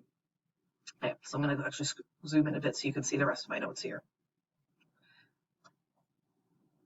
So we can simplify this a bit, and this is often the simplified version that appears in like introductory textbooks, for example, right? I'll say that archaeometry is the application of physical and natural sciences to studies of the past, right? So much more broad, very non-specific. But of course, then this is problematic, because what do we mean by applying the natural and or physical sciences to the study of the past? Like, what does that actually mean to apply a whole other field of study to our particular area of study? So it's a good introductory definition, but I think it's also problematic because it doesn't actually tell you what archaeometry is, right? What do we mean by application? And what do we mean by specifically natural and physical sciences? And so that's what we're going to be looking at over this term, is kind of seeing if maybe we can potentially come up with a better definition for what archaeometry is that reflects what it actually does and what its actual goals are. And maybe we'll come back to say that this generic definition is enough. Another definition that I like actually relates to the role that we play in archaeometry as archaeologists, that states that archaeometry is the interpretation of natural science and physical data within an archaeological context. So this tells us a little bit more specifically that it's not just applying another discipline to understanding the past, but it's telling us that these other disciplines are generating data about the past that we as archaeologists can interpret to use in our narratives. So I actually think that this is a stronger definition, because I think it gets closer to ghosts, maybe? No, we're on second floor. They're just doing something weird on the third floor. That's what that means. Okay. It's fine. Sure, if it wasn't fine, there'd be alarms. I shouldn't have said that. Were any of you in my class the 1 year where I did that, where I talked about how one of the things that my witchcraft powers does? Yeah. Remember, and the fire alarm went off? That was, yeah, that was weird. Okay. No, it's fine. We're not going to get any alarms. Everything is fine. Okay. Sorry, that was really weird. And clearly you can tell I'm not used to teaching outside of my apartment, because I'm like, what sound is that? What's going on? This is weird. Everything is weird. It's not my cat, at least. Those of you who had classes with me last year know that my cat was almost in every single recording I ever did, because I cannot stop my 17-year-old elderly cat from basically loudly voicing her opinion about everything all of the time. Okay, so yeah, I think this is closer, right? This idea that we're generating data, we're using it in our interpretations, but it's also acknowledging that this data is not coming from archaeologists, right? It's coming from outside of our discipline. And what that suggests then, or implies then, is that archaeologists then have this responsibility to be able to understand how this data is being generated and produced, right? What the source of this data is, and that we have sufficient background in the methods that were used to produce this data as well, to be able to critically assess it and use it in our interpretations. And so that's the kind of goal for this class, is to provide enough of a basic introduction to these kinds of methods, the approaches they take, what they study, and the data they produce, and what it means and how we might interpret it, that you can then critically assess it when you come across it in the wild, in your future careers, education, learning, etc., all of those lovely things. Okay.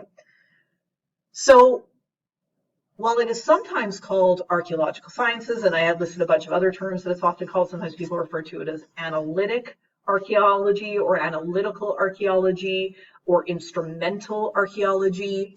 I don't like these terms as much, because to me, archaeological science is better used as a general term for kind of the laboratory methods that we use in archaeology that includes both instrumental and non-instrumental analyses. So an example of a non-instrumental analysis is just describing the color and shape of a vessel form, right? That's non-instrumental analysis, right? I'm doing basic descriptive analysis, which in my opinion should be where all archaeological analysis begins, right?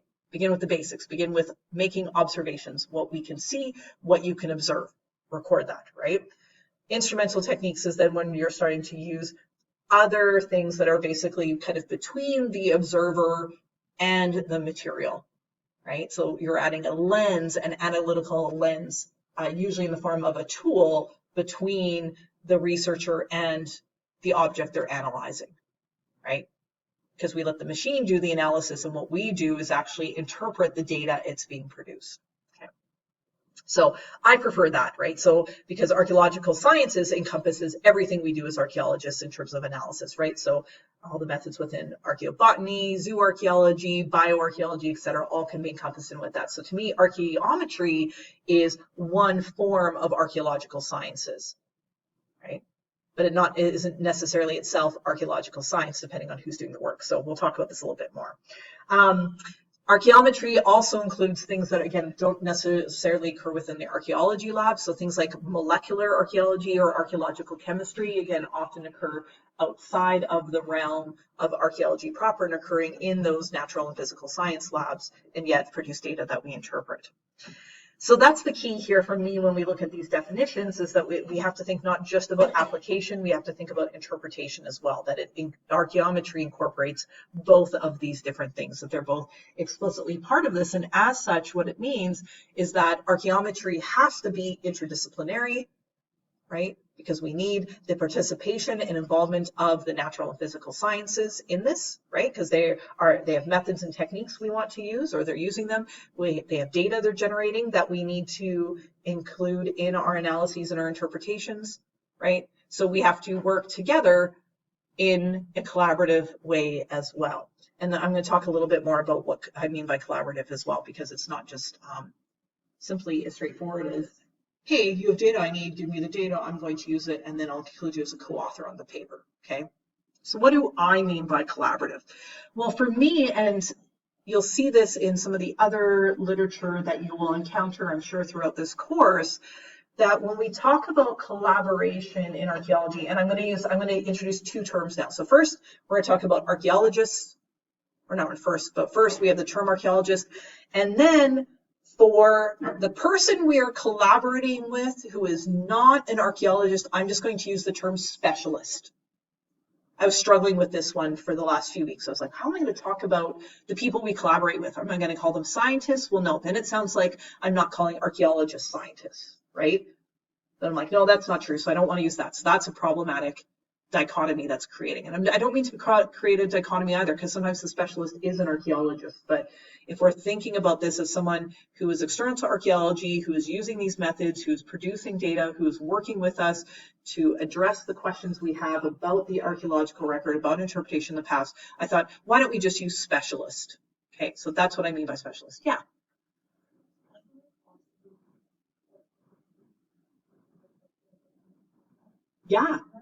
Yeah, right? So think about some of the anthropological terminology: informant, interlocutor, expert, right? There's a whole bunch of other terminology. So when I use the term specialist, I'm capturing all of that stuff. I'm just going to use specialist just to simplify things, right? And in some cases, we'll have a specific term for that specialist. I'll be like, oh, in this paper, the chemist or the physicist or the geologist, or right? But just generally speaking, I thought this would be an okay term. But yeah, like feedback on this. We can talk about this. So that's a good question. So that's something we're going to have to kind of tackle as we move through, because traditional knowledge and traditional learning has been kind of separated from and not incorporated into archaeometry, and we're going to need to talk about that, about whether or not that's a problem. So in my opinion, absolutely. That is a form of specialty knowledge. That is data that we would want to use, right? And it can be explicitly connected with what we might call within the structure of, the university system, a physical or a natural science. Absolutely. So yeah. So my short response is, of course, right? My long response is, yeah, but we're going to need to talk about that, because what you're going to see when you encounter the literature is those voices are invisible in the literature. And a lot of it has to do with how we approach science and define science in our academic institutions, right? And about the scientific method, et cetera, right? So my response is, yes, of course, these are a form of specialists, these are a form of knowledge, but how it's going to play out in terms of the literature we see and some of the stuff we talk about in this course, it's going to be a little bit more problematic than that, right? Or it's going to be, it's not that that's problematic or our position on this would be problematic, but rather that we're going to see that there's a serious absence of this in the literature. This is something that your first time will allow you to engage with a little bit too, as you can track change over time. Because one of the things I'm going to have you do is look at different papers from different time periods, so you can see how the trends have kind of shifted in terms of what the focus has been on. So there's some interesting things people have been focused on too. And you'll see these interesting, almost generational trends in archaeology. For a while there, it was all about dating techniques, and then people kind of stopped talking about dating techniques for a while, and they were focused on other things. And then when genetics got really big in the 90s, like everyone wanted to do genetic analyses, and then all the other materials were just kind of bubbling along in the background kind of quietly. And then all of a sudden now we're seeing a shift to, acknowledging these other ways of knowing, experiential knowledge, traditional ecological knowledge, etc. Yeah. Okay. So let's think about terminology. So that's why I'm using archaeologists and specialists. So collaboration. So what do I mean by collaboration? Well, it means that it should be a cooperative relationship, right? And I almost think of it as consent-based, right? It should be enthusiastic, it should be ongoing, and it should be based in communication, right? That you don't want to work with someone who doesn't want to work with you. If they're not excited about your research project, about the possibilities of collaboration, it's probably not going to be as productive or as beneficial, right? There's going to be a power imbalance that happens in this idea of, well, you need me more than I need you. That's not collaboration, right? We want it to be collaborative. And as such, this means that we need to engage as archaeologists. And so when I use we, I'm going to use like the royal we to refer to archaeologists. That when we are engaging in collaboration with specialists, especially specialists outside of anthropology and archaeology, what we need to do is do so as early as possible in the research design process. Okay. And so we're going to talk a little bit about the research design process and when we want to get these voices involved, but it's early as possible. Because what often happens, and you will see this trend and you will see this come up throughout the course, is that sometimes it becomes very clear that what happened was archaeologists were excavating, they were finding materials, they came across something and said, hey, we need someone to deal with this. We need someone's help on this. And then, and only then, are they soliciting the participation of outsiders, right, of other specialists.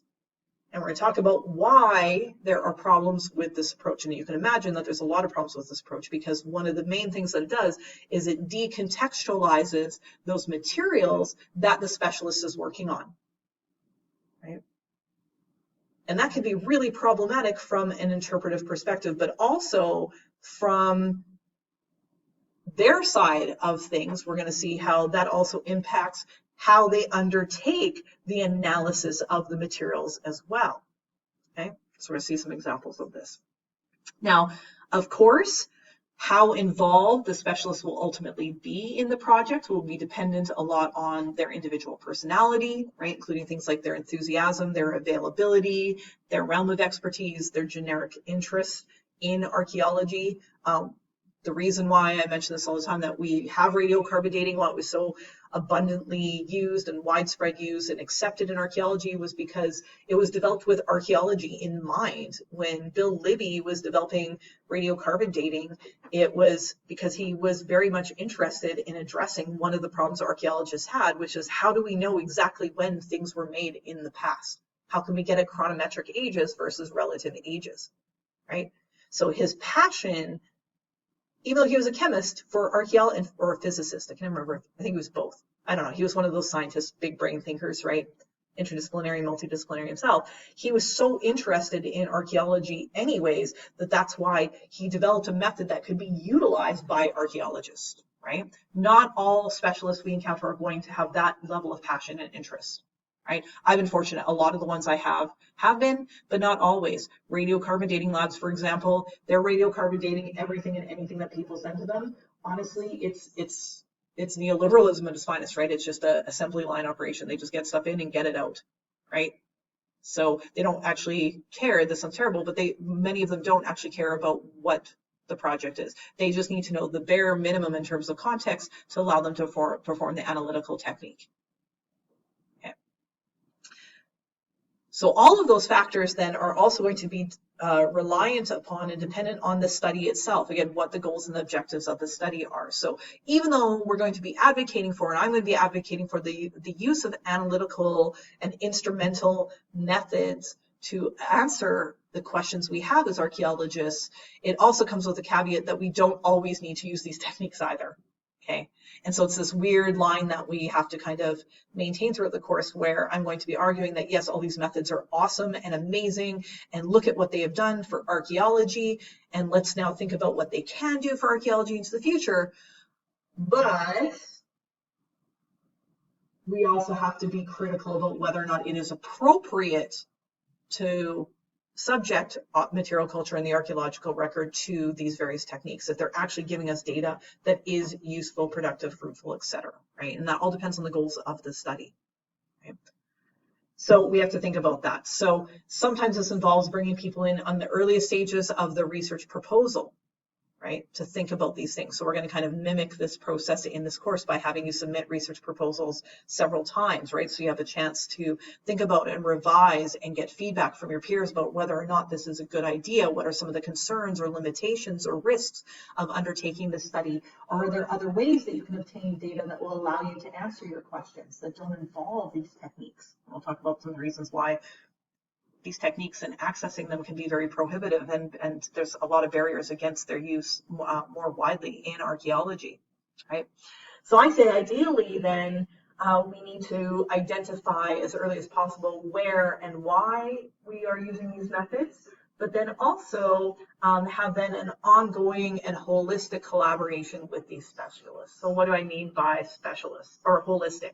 Is that they're involved in the research more broadly. So for example, on our project in Tanzania, we have this one site called Begu BK. And Begu BK is an incredible site, but it is the bane of my existence in so many ways. It is such a problem. And part of the reason why it is a problem site is dating it has proven to be extremely challenging. So when we first started dating it, we dated it using the samples that we collected in the field based on our understanding of what kinds of things we can date. So as archaeologists, we were not collaborating with specialists at all. We were just doing the archaeology and then being like, oh yeah, we're going to need to date this stuff, so let's collect things that we can date using these various methods. By our third field season, we had one of our dating specialists, Dr. Anth Skinner, come in to the field with us and be part of the excavation and collection process. Luckily, we had funding that allowed us to do that, but her ability to understand what she was doing and its meaning and its significance and what she was analyzing increased exponentially after her having in the field hands-on experience with what we were doing and why. Right? So that's what I mean holistically, was that by bringing her into our team, having her work on the grant applications with us, refining our research questions, and us working with her to find out what some of the limitations and problems she was encountering with attempting to date materials from our site allowed us to better refine our research program. So we went into the field with her, we went into it with a specific plan we developed as a team to date the site.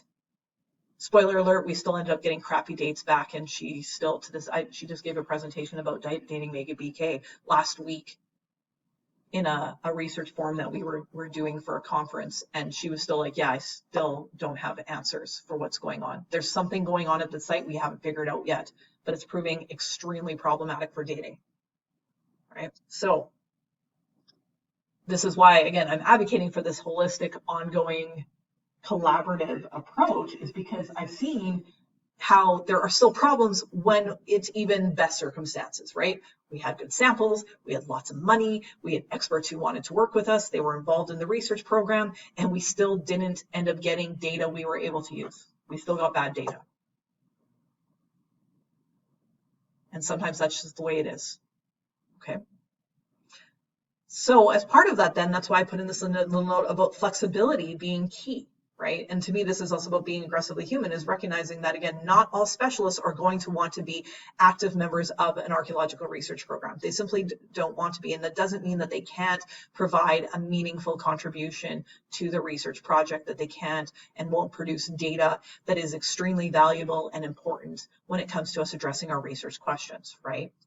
It just means we need to be flexible around that, right? And you'll see there's other ways that flexibility becomes critical as well.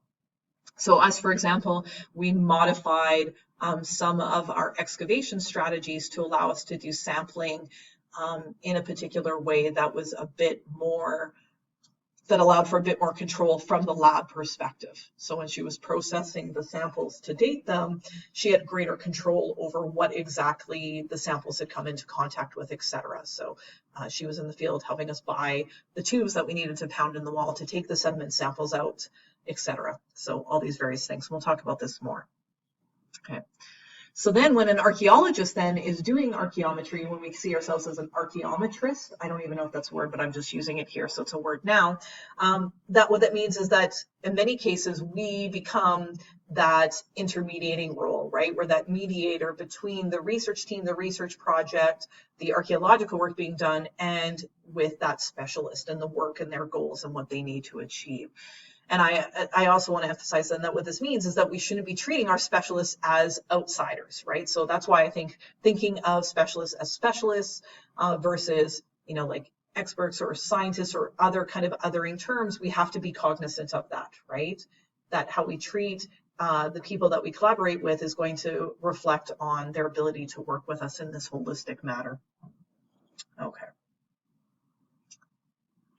So that brings us to the first reading of the week, and we can talk about these questions. And again, because I didn't post them in advance, I'm not expecting detailed responses back from you like I will be hopefully in the future, where you're going to have a lot to say about these readings. And I also recognize that these are kind of overviews as well. I meant them to be kind of overview articles. They're not very, well, there's some detail in there and there's some nuance in there, but I guess they're not full-on archaeometry yet. They're still discussing archaeometry and what archaeometry is. And I attempted to give you a little bit of some different time periods in there, but we'll approach kind of a more contemporary take on it towards the end of the class. But Killick and Young, and so what I liked about this article, so even though it's from 1997, again, a million years ago, relatively speaking, is that they provide an outline of some of the tensions that exist in archaeology from the perspective of archaeologists and people who've worked with other specialists doing archaeometric research that exist in our discipline. And they attempt to kind of explain why some of these are here. So that's what I thought we could kind of open up with, is what are some of the things that Killick and Young represented? And I think this reflects specifically to this idea of collaboration and the relationship, this interdisciplinary relationship that archaeometry requires between archaeologists and specialists. So what are some of the things that they talk about in this article? So here are some of the things I thought of, like, so what are the tensions that they talk about? What are some of the reasons why we see variation in terms of how archaeometry is even accepted or adopted in archaeology more broadly? So that they provide a little bit of a regional overview of why archaeometry, for example, seems to be very common and popular in UK universities, but not so much in North American institutes. Keep in mind, this is now, 30 years out of date, so things have changed a little bit since then, or almost 30 years, but generally, some of the observations they make back in 97 still hold true to this day as well. What are some of the problems with this? And then importantly, what are some of the solutions that they recommend? Particularly, they might recommend them for the United States. And again, don't worry, we'll come back to this idea of what are some of the solutions for moving forward towards the end of the course as well.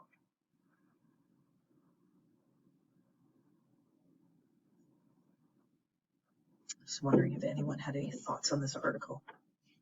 I apologize for the weird formatting too. I don't know why when it's saved as a PDF, it's saved as this text kind of ish document. Weird. Whatever. I don't know what's going on. Maybe I clicked the button wrong, but yeah. I just have a quick question. Sure. It was published at Cambridge. Do you know where they're both from? So that's a great question. So usually it's included in more recent publications around, like, the little authors, like you can click on what their affiliations and stuff like that are. I'm not familiar with Suzanne Young, but David Killick is UK based, I believe, if I recall correctly. Yeah, so the antiquity comes out of Cambridge, but the authors can come out of other places. Yeah, I'd say based on just my reading of the article as well, that there seems to be a very strong UK American bent in how it's reported as well. Although they do talk about the University of Toronto, which is interesting, because yeah, U of T had an incredibly strong archaeometry program through the 90s and even into the early 2000s as well. And it was one that very quickly, as people retired, just disappeared. Basically, that kind of specialty disappeared as the faculty sort of changed. And also then into the 2000s, a lot of these kind of research spaces like the slowpoke reactors and stuff were decommissioned at many universities across Canada because they were seen as, basically like big funding drains and not being kind of exploited to their full potential and all these other issues. And they started to get shut down. That kind of work started to get privatized. And so then we saw this trend where, yeah, a lot of this work wasn't being done in institutions anymore. McMaster, for a very long time when I was a student, was kind of seen as the home for archaeological sciences in Canada.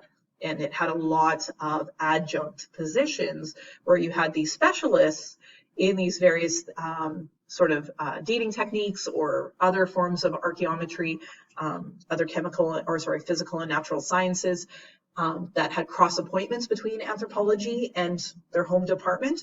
And that was something that also shifted as well as faculty changed over time. So some universities have a stronger bent towards this than others, but it just doesn't seem to be as common. Yeah. Is there any issues that arise with that kind of analysis in-house? Yeah. Yeah, there can be. Yeah, and part of it, the biggest issue tends to be in archaeology is that the lack of awareness of context means that how then that artifact is handled and treated, manipulated and stuff like that, without that context being still associated with it means that, yeah, information becomes stripped and lost. Yeah.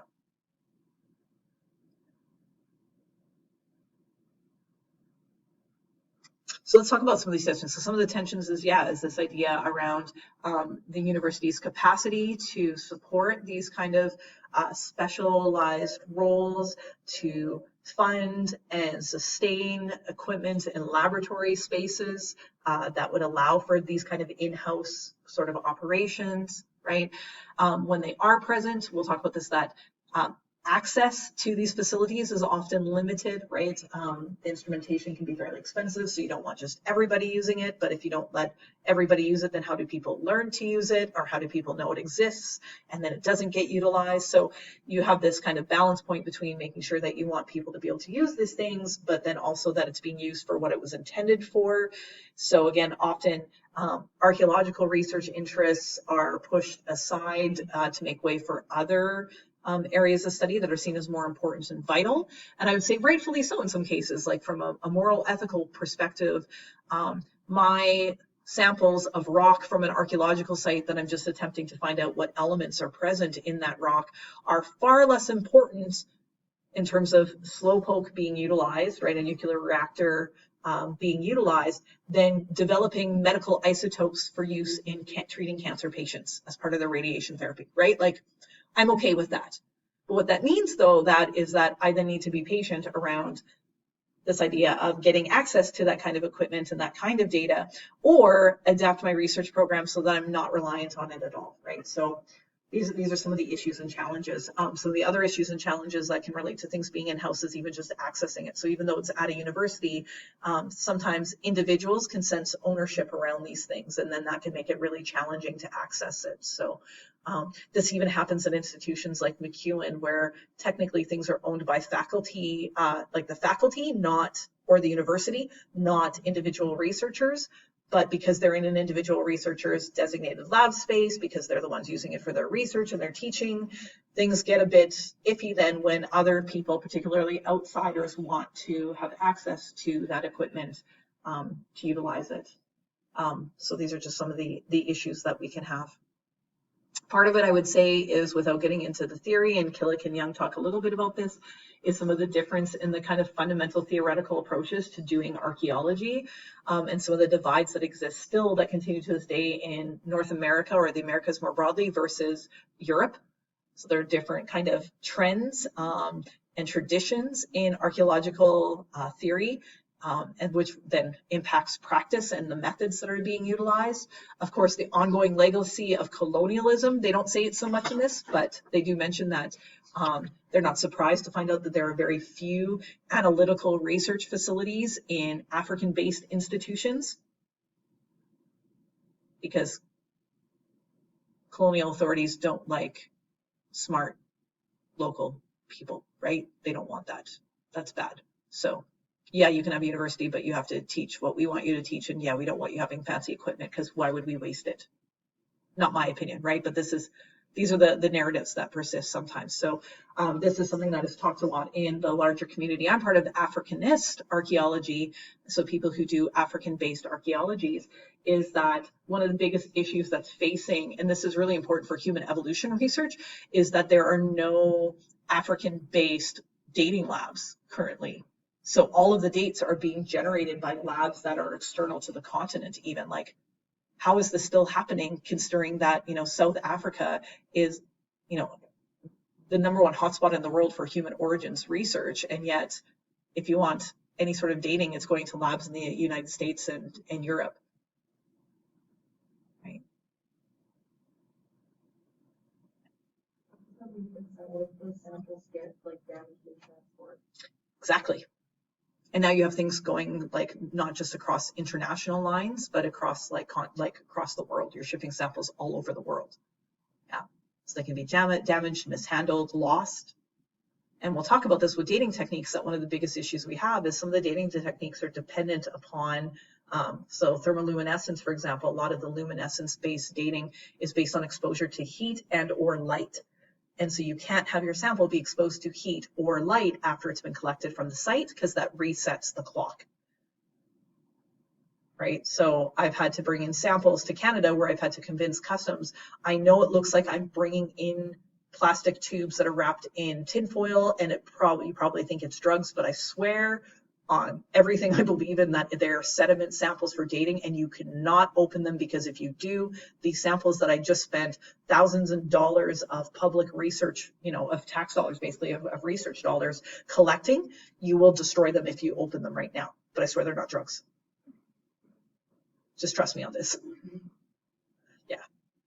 We don't actually carry them with us anymore. That's why we have to ship them through shipping companies, because it's the only way we can ensure. But even then, they get lost, damaged, destroyed. Yeah. When you get that through customs, how do you?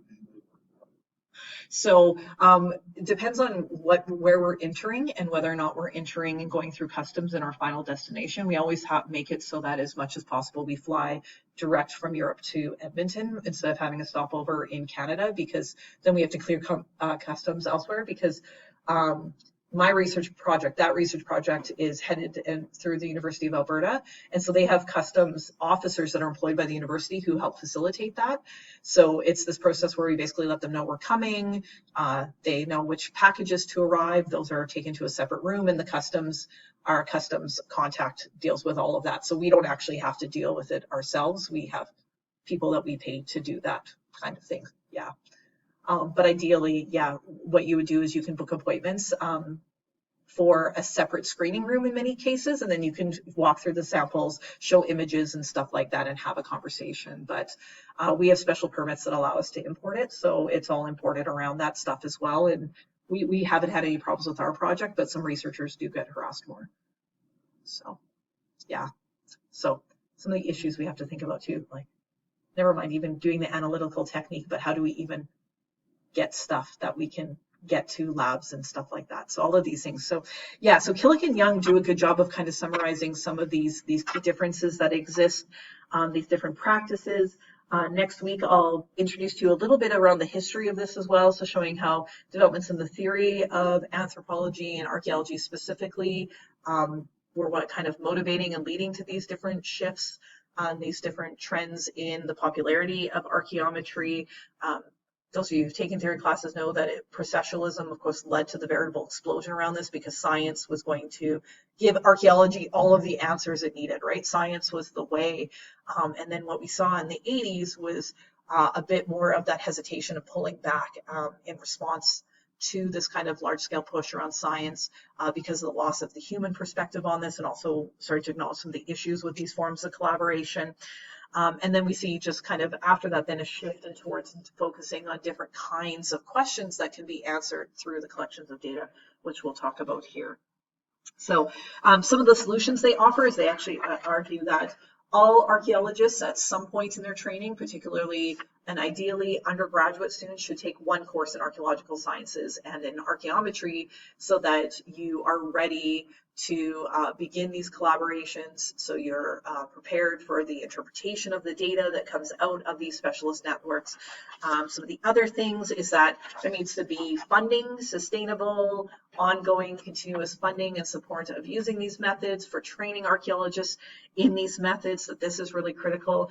And to answer kind of your question, to go back to this, is what are we going to do about the absences, ensuring that there is the equitable distribution of these resources, and by resources I mean labs and techniques, in parts of the globe that have been traditionally marginalized and not had direct access to these kind of facilities. So we can't have just an increase in funding here in Canada, but we need to ensure that other nations are getting funding and supports to develop these things. And it's a big problem. Like, we're dealing with these kind of really like high level structural inequities, right, that are existing and persisting, that people who traditionally fund things like these labs don't necessarily want to be associated with, the Mkwawa University in Iringa region, Tanzania, right? If they're going to be funding a radiocarbon dating lab, it's going to go to Oxford and Cambridge and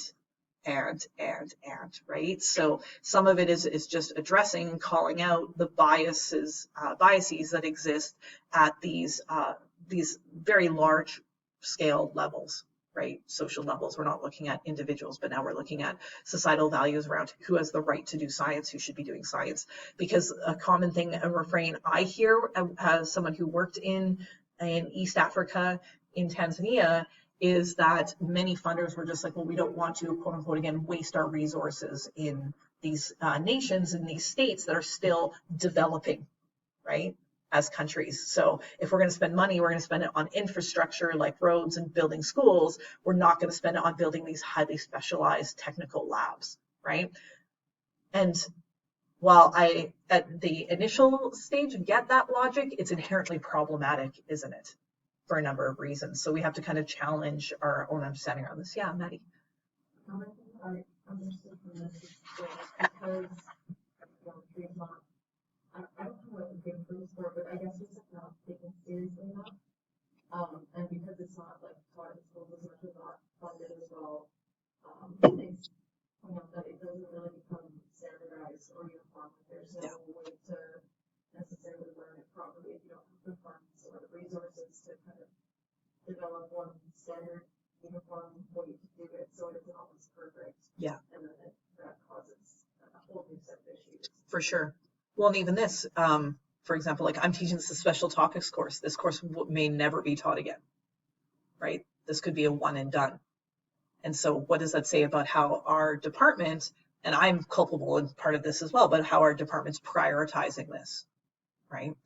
And it's a catch-22. Well, there's not enough students to go into it because the chances of me filling a class of more than 20 people in archaeological sciences or in archaeometry is less likely than if I were to teach a sexier topic. But part of it is we have to teach this for it to become sexier and more visible, right? And I use sexier in a very, just this is what gets people excited, right? About a particular discipline. So absolutely, that's definitely one of the issues we have is also lack of standardization. And actually, when I posted on Twitter just last week that I was going to be teaching this class, I had several people ask me to share my syllabi with them because they're like, oh, I didn't know anyone was even teaching this as a class anymore. And I was like, well, I kind of been piecing it together and I'm going to give it a go. We'll see how it goes. And they're like, great, can I see your syllabus? I'm like, yeah, absolutely. Because I know when I was looking for syllabi to make sure that I was teaching kind of standard things, it was really challenging finding current ones for a course like this. And most of the ones being taught are more archaeological sciences, right? Which is kind of emerging of looking at some of these analytical instrumental techniques, but mostly focusing on lab methods. And we have a lab class, right? Artifact analysis already. So when I was talking with Dr. McKenzie about what special topics course offer, one of the reasons why when I mentioned, I could teach a course in archaeometry, he jumped on that and actually encouraged me to teach this over some other topics I proposed was because we thought it would scaffold nicely with our artifact analysis class and provide another opportunity for our senior level archaeology students to start thinking about archaeology more broadly as you go on into graduate studies or in professional careers. Because one of the things they also talk about this, and we can talk about this more throughout the term, is that one of the reasons why archaeometry took off in the United States was the rise of cultural resource management, or CRM archaeology, right? And the need for people to do analysis of materials that work could be portioned out to someone else because it couldn't be done in-house. Right? It couldn't be done by a consulting company. We cannot have every consulting company that's in operation, and there are dozens in here in Alberta alone, never mind across Canada, right? We can't expect all of them to have their own radiocarbon lab, nor should we. And so we'll talk about that as well, that standardization of the method, of the technique, of the calibration in particular is really critical. And there's a reason why there's so few radiocarbon labs. And it's because basically archaeologists have said, well, we only trust the ones that we know, the ones who do good work, the ones that have been established, who are engaged in this dialogue with our communities. So there's a lot of barriers to this. And so I think Killick and Young provide a good introduction to some of these tension points. And so we'll return to this reading throughout the term, and I'll be like, remember when Killick and Young mentioned this? Oh, now we're seeing some articles that came out recently, and you'll see Ag and Science and stuff that just came out a couple of months ago even. 2021. I wanted to get stuff that's happening today so you can see exactly what it looks like in practice today, as well as what it looked like as archaeometry has been developing as a subfield or a specialty within archaeology. Is that we'll return to some of these earlier papers and go, yeah, like nothing's changed. We're still having the same conversation 30 years later. And by the way, spoiler alert, this is a huge problem in archaeology. Archaeology is very, very slow to change and adapt to a lot of things. There's a lot of this kind of like, no, we've always done it this way. We want to keep doing it this way. We love the familiar, which to me is hilarious because we're studying things that have passed, that occurred, in the past and have changed substantially. And yet we're like, no, we want stuff to always happen the way we did it. So anyways, okay. So what I wanted to spend the rest of our time here today is talking about this. So research design then. So it's not just about collaboration, but it's about the whens and hows of collaboration. And before we even get to collaboration, maybe we should talk about how we do research. So again, my apologies to those of you who've taken 395 with me. This is a bit of repetition, but again, this is my way of bringing us all up to the same level. And note that I am focusing on, again, archaeological research design versus focusing on the scientific method, but it's incorporated as part of this. So Black and Jolly, who wrote the first book in An Archaeologist's Toolkit, outlined the 5 parts of what they see being part of archaeological research design. So first and foremost, there has to be a research context. And don't worry, I'll talk about each of these in turn. Then we need to have explicit research questions or a question. And we'll talk a little bit about how we develop those questions. And we're going to see lots of examples of the kinds of research questions, what you're going to see. And this is what is talked about in the Ehrenreich reading for this week, is that there are kind of 5 major categories in which the data that we obtain through archaeometric investigations can be applied to answering. Okay, so we'll talk about those. But of course, how those specific questions are framed by a research team, while they might be under the heading, let's say, of dating, dating what, dating why. So we'll talk a little bit more about those. Okay. Definitions of the data you plan to collect. And so this is where archaeometry explicitly intersects with research design, because archaeometry is all about generating data that we can use in our interpretations, right? So we need to know what data we need, how we are going to collect it, and then once we get it, what we can do with it. And we'll also talk a little bit about what we should not do with it, right? And I'd say the first thing we should not do with data is collect it and never use it. Because having data that you never do anything with is worse than no data at all, because of the time and energy that goes into it. And remember always that the archaeological record is a finite, non-renewable resource, right? Yes, we're currently developing an archaeological record, but it is the archaeological record of today, right? Not of the people we want to study. When we excavate an archaeological site, it is a destructive process. So we have to think about why we are collecting data, what we are going to do with that data, and if that data ultimately is needed, right? I'll also note, in the sake of transparency, that as good as our intentions are around this, all of us archaeologists suck at this too. All of us are sitting on data that we haven't done anything with. I and our research team, we have samples that we haven't even analyzed, and this is for a number of reasons. We had a graduate student, for example, for a few years who was going to do some geoarchaeology for us, was going to do some sediment analysis. We did a field season, we collected samples for them, and then they left their program and never completed their work. It happens. It's unfortunate.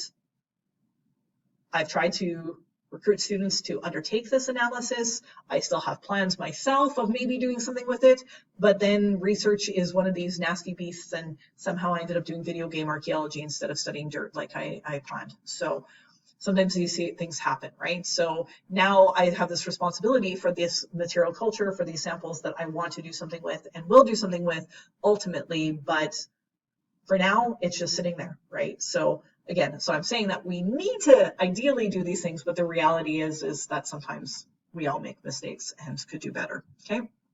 And then importantly, and this is why I always talk about Black and Jolly, among others, that we need to think about having a plan to present our work, to publish, and to disseminate it more broadly. And then finally, I love this accommodation and inclusion of the real world as well, right? So while we're going to be thinking about and focusing on this class, the role of archaeologists and the specialists with which we collaborate, we have to remember that the interpretations of the data that we make have real world consequences and meaning and value. Right?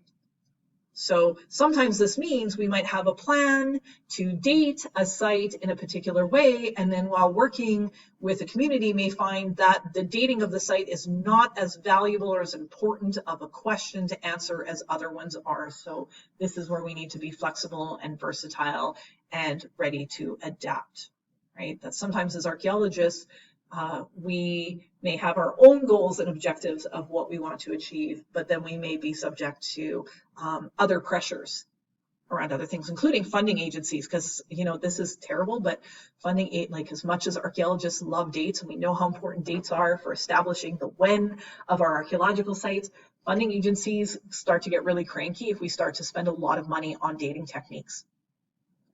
Because does the Canadian Tri-Council and the Social Sciences Humanities Research Council in particular think funding should be spent? Training students. And I absolutely agree with them. But it means that if we're going to spend money on training students and supporting student research, then there's less money for dating techniques or provenance studies or taphonomy studies or the other kinds of things that archaeometry can do. Okay, so this funding money is going to be a major thing we're going to have to look at, because these techniques cost money. And so one of the things we'll do as an activity is try to actually generate a price list of what it would cost if we wanted to date all of the possible things we think we could collect in a particular archaeological site. Spoiler alert, radiocarbon dating begins at $500 for one sample. That's one date.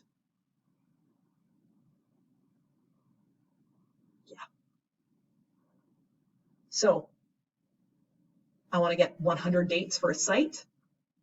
Do the math. How big of a grant would I need? That's honestly the number one limitation of the application of many of these different techniques is the cost associated with it. It's just simply that expensive to do this, and archaeology is very expensive as it is. So adding these other layers of costs to it just increase it exponentially. Okay. So research context, I'm not going to go into this in too much, but we have to fundamentally think about what kind of research we're doing. What is our ultimate goal, right? And so given, it's a textbook I use in 397, talks about the different kinds of research from a contextual perspective. So we can have descriptive research, right, where we simply want to describe what is there.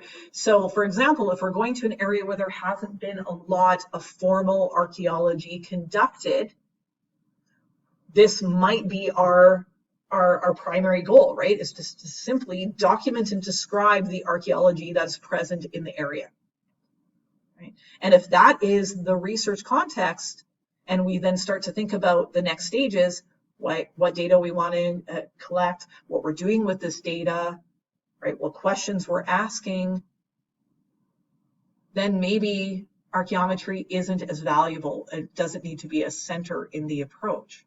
However, if I want to know what populations were doing in a particular region of the world to deal with climatic stress at that period and how it might have impacted in particular their diet, right?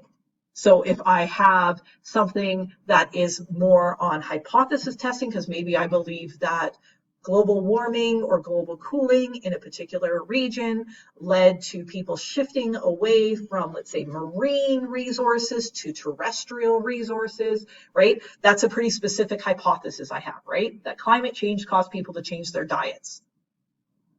So in that case, that research context then is going to be much more amenable or open to the kind of collaboration that would be required in archaeometry, right? Because then I'm like, okay, I want someone to do isotope analysis, and I need someone to do paleoenvironmental reconstruction to test to make sure that our assumptions about climatic change at the time had the consequences we think. Oh, so what kind of data am I going to need to collect? Well, much more so than just simply describing what artifacts and what types of sites are found in a region, right?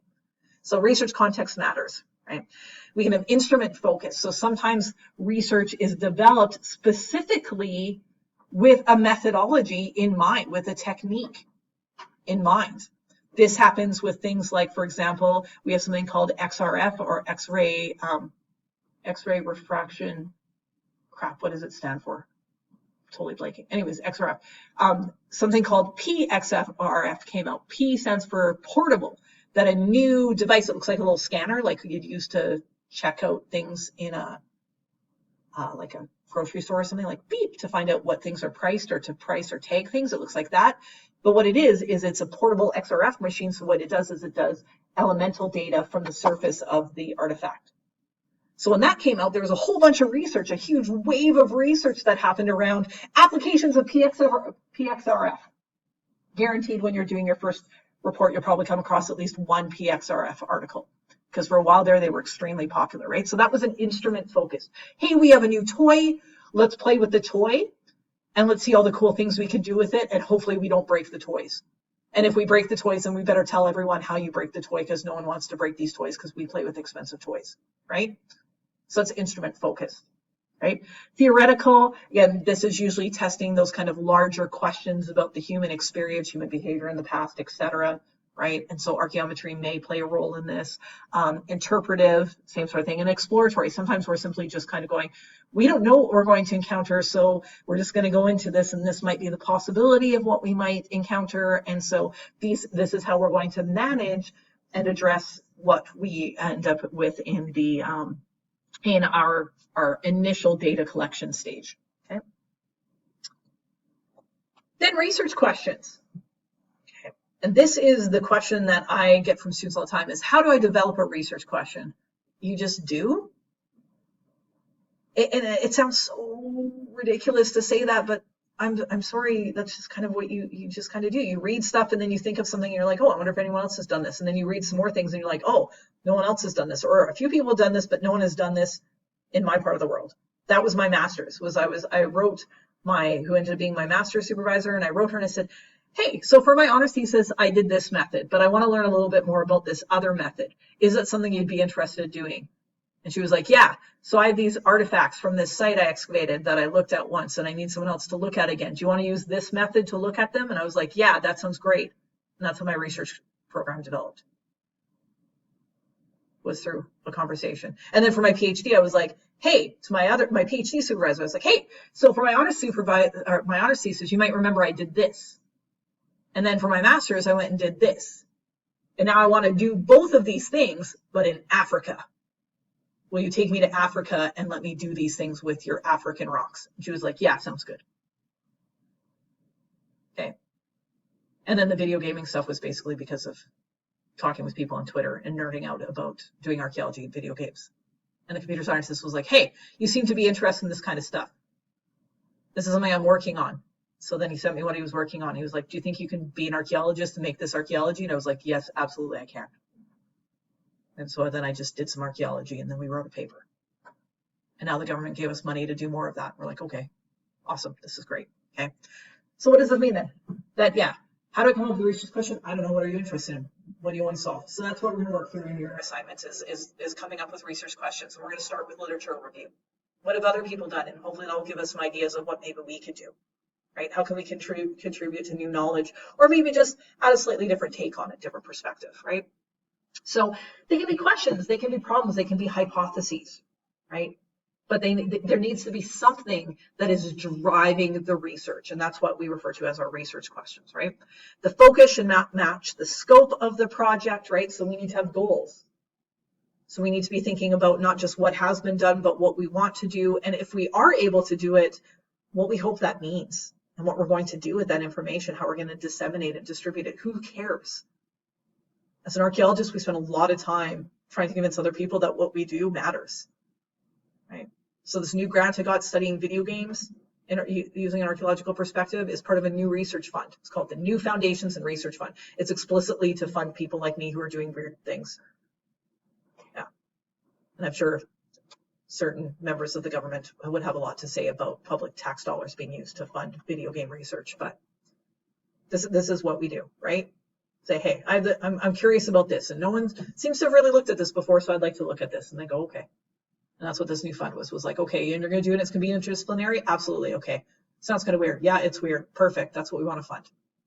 Yeah, all of our reviewers said that. Said, this is really weird because no one else, very few other people are doing this, so it must be important then.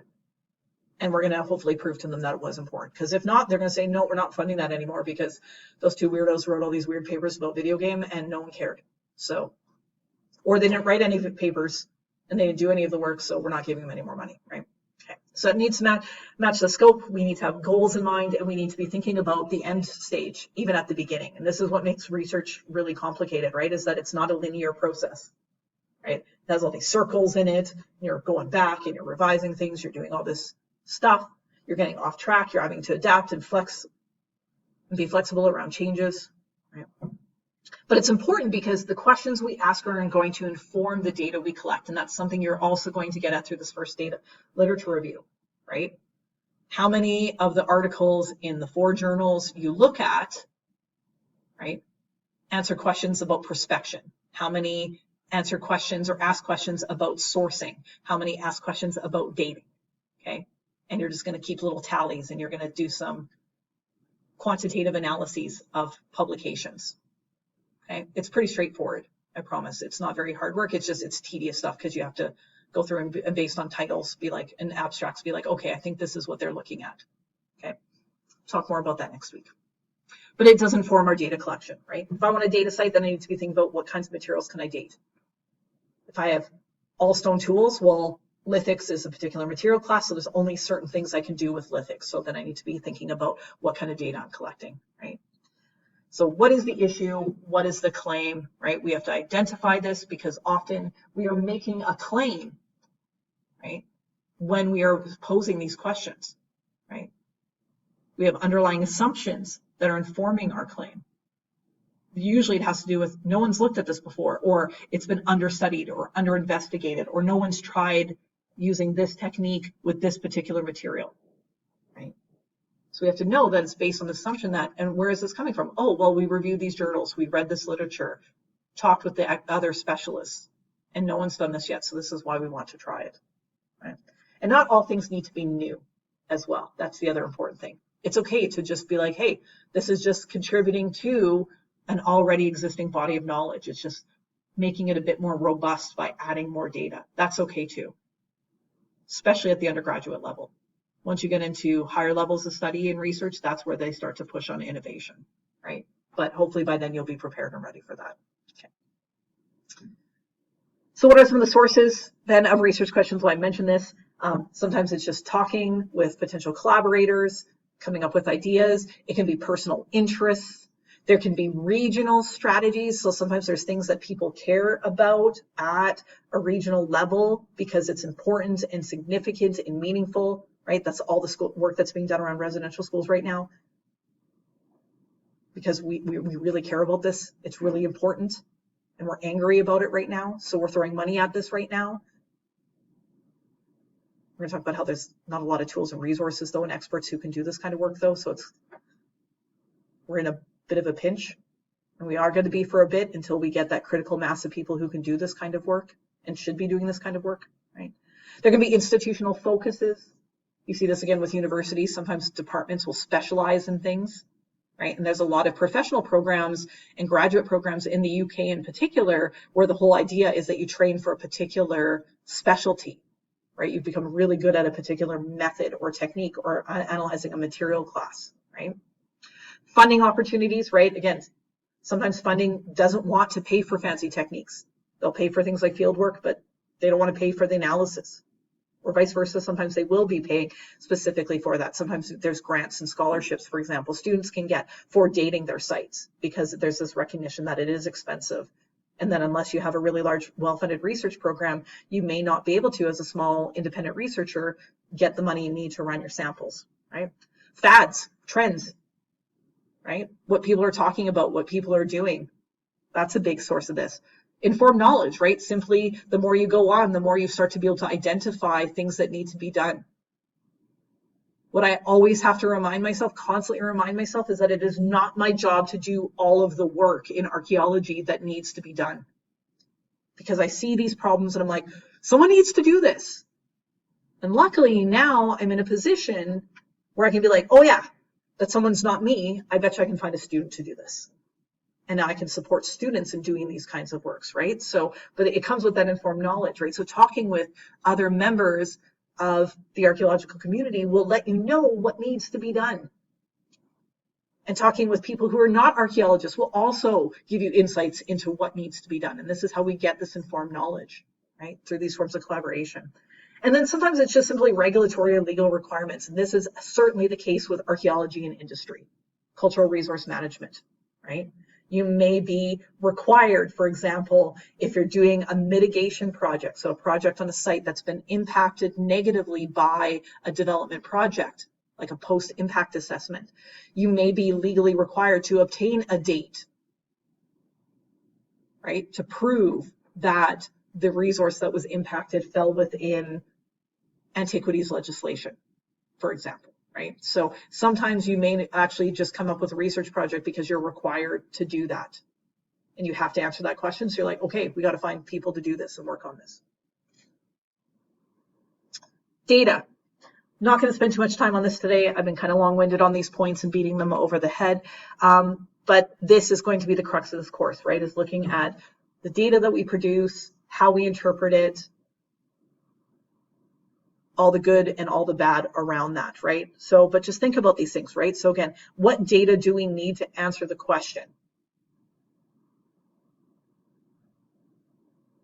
Because we need different kinds of data depending on the different kinds of techniques or different questions we're asking, and different techniques require different kinds of data as well. And you're going to see examples of this. I want to show you a table in a second here. How is the data to be collected? Right? So the data that we want to obtain, and then what we want to do with that data is going to inform, in many cases, our methods. So again, this is why collaborating with specialists before we get to the field is important and critical, because it allows us to refine our methodology. Right? The worst things that ever happened to me was coming across human skeletal material in an archaeological site when we were not expecting it, because we did not have tools in place and we did not have a procedure or methods in place to correctly, responsibly, ethically excavate those remains. We had to basically do a salvage project, and it was not ideal. We actually ended up not excavating at that site. We shut down our excavation for that summer, and then we came back 2 years later with a bioarchaeologist and the right tools so that we could do the job correctly. Right? So we need to be thinking about this. And again, we need to take an analytical approach where we think about how we're going to analyze that data, right? And importantly, will I be analyzing the data in a way that will produce something, right? Results that I can then use in my interpretation to answer the question I asked. And if not, then I need to talk about that, right? Because this also happens. This was a question I set out to ask and answer. And then this is why I'm answering this other question instead. Because, oh, we went to go do this and we weren't able to do this. This happened in my PhD. I wanted to do some sourcing of some lithic raw materials, and then we couldn't for the life of us find any raw material sources in our field work. So now I can't do sourcing analysis because I have no sources to work with. So here I am 2 years into a PhD program and having to revise my research design and come up with another strategy for using the data I did have. Right? Okay. So one of the skills then we're going to develop in this class relates to data, and it relates to data as serving as evidence, right? The data we obtain is only one part of the evidence that we're collecting that we're using to develop an argument, right? And our argument is our interpretation, right? It's our answer to that research question. So we have to think again about what our evidence ultimately is. Well, it's the archaeological record, right? which includes the material culture, but is not only and exclusively the material culture, but it also includes the context, right? Both of the research itself, but the context of the material culture, right? The methods that are used to obtain it. One of my favorite things that's been happening in archaeology in the last few years is people going back and excavating sites that had been excavated decades before. Because they're saying, hey, we have some new approaches and some new methods in archaeology. So why don't we go back and revisit the site and see if we can now refine our understanding of what was going on at this particular site. And sometimes that involves having to collect new samples for new dating or for new analytical methods and techniques. I keep falling back on dating because I think that's an accessible one, but it's not the only reason why we do this, right? And we also have to remember that the evidence is also incomplete itself, right? That the archaeological record is inherently incomplete. And why is this? Why is it incomplete? Yeah. It's all based on the interpretation of the archaeologists and their team doing that, as well as not all materials are going to be preserved. Back to the principle of absence of evidence is not evidence of absence. And all that jazz. Exactly. Yeah. So two key things there, right? First, that there is a bias, right? Because we cannot collect all of the things, nor will we collect all of the things, that we will miss things, right? So microdebitage, for example, was missed, microstratigraphy. So we have all these new methods for collecting even finer and finer, smaller little pieces of material culture and using that in our analyses, right? But then there's also the problem that the archaeological record itself, because of preservation bias, is not complete, right? We talk about this as like the fallacy of the Pompeii premise, that Pompeii is this perfect snapshot of the past, but it's not. Because not all their organic material is preserved. And when they did preserve, they preserved it in altered forms, right? Not how they were in life. So we have to remember this. We have to think about management. So this is something we're going to encounter as we come across these readings, of some of the ways that the sheerly insane amount of data that is produced by a single archaeological excavation, how we handle this. Because often even what you see in a publication is like a small chunk of it. You're not even seeing the whole picture. You're just seeing one small piece, the piece that is informative in terms of creating this interpretive narrative, right, about what, again, was going on at the site to answer this research question. So we'll talk a little bit about this in particular with specific techniques, because the form the data takes varies as well. What output looks like from these analytical techniques varies. Sometimes you just get graphs, sometimes you get spreadsheets, sometimes you get tables, sometimes you get an image, right? So how we interpret data is going to vary based on the form the data takes, and then we have to manage this and curate this data as well. What do we do with it? How do we preserve this and ensure that the data itself is accessible and maintained well into the future as well? So we spent time talking about this in 395, about all the factors we have to consider about how to keep this. And this just came up just recently with a friend of mine who reached out to me and was like, hey, you know people. I'm like, I know people. They're like, do you know people who would have access to a computer to read I think it was a 5.5-inch floppy disk? And I was like, no, I don't know people who do it. I'm like, I do, but they're in Calgary and it's in a lab, and they're like, no, that's okay. And I'm like, but if you talk with the University of Alberta Archives, they have people who maintain old computers so that you can pull old data off of old formats, and then I think it's called evergreening, where you basically start to save it in more recent formats. So you can eventually get it to the state where you can have like a PDF of it that you can see on a computer today. Yeah. But there's been data that's been lost because, for example, my master's supervisor, her PhD research was on punch cards that you had to feed into the computer when the computer was like the size of the room in the early 70s. Yeah. And she's really klutzy, and she's knocked that box over so many times that all of the punch cards are all out of order now, plus finding a punch card reader and then a computer that can read the output from a punch card reader, right? So we have to think about these things. So yes, we get data in one form today, but what happens 20 years from now when our archaeologist, or 10 years from now even, an archaeologist wants to look at that, right? Like, how many of us have trouble making sure that all of our documents go from our one phone to the next version of the exact same phone? Or if you're like me and wait years and years before you get a new phone, you know, 5 generations later of a phone, right? My Samsung's like, yeah, no, I'm not reading that. I don't know what that is. That's weird. It's like, but you're all Samsung. And it's like, yeah, but that's old Samsung. And you're like, it's 2 years ago. That's not old. And the phone's like, too bad, sorry. File's corrupted. File's lost. Goodbye. I'm just like, what? No, right? Something we have to deal with. So thinking about these things. So this next slide talks about this as well. Think about accessibility. So we have to consider all of these things about what we're doing with this data, who has access to this data, whether or not everyone should have access to this primary forms of data, to raw data versus data that's been interpreted and analyzed and reformatted, right? This is something that's talked about a lot. And now with online capacity, a lot of journals now have this, that you can upload all of your primary data as supplements to the articles. But back in the day when everything was paper journals that got sent out to you, this kind of stuff wasn't there. So we have to consider these things, right? Just throw in a little note about what sources look like in archaeology, because this is a little bit different than sometimes in other disciplines, right? So when we talk about primary sources, we're talking about the raw material data itself, right?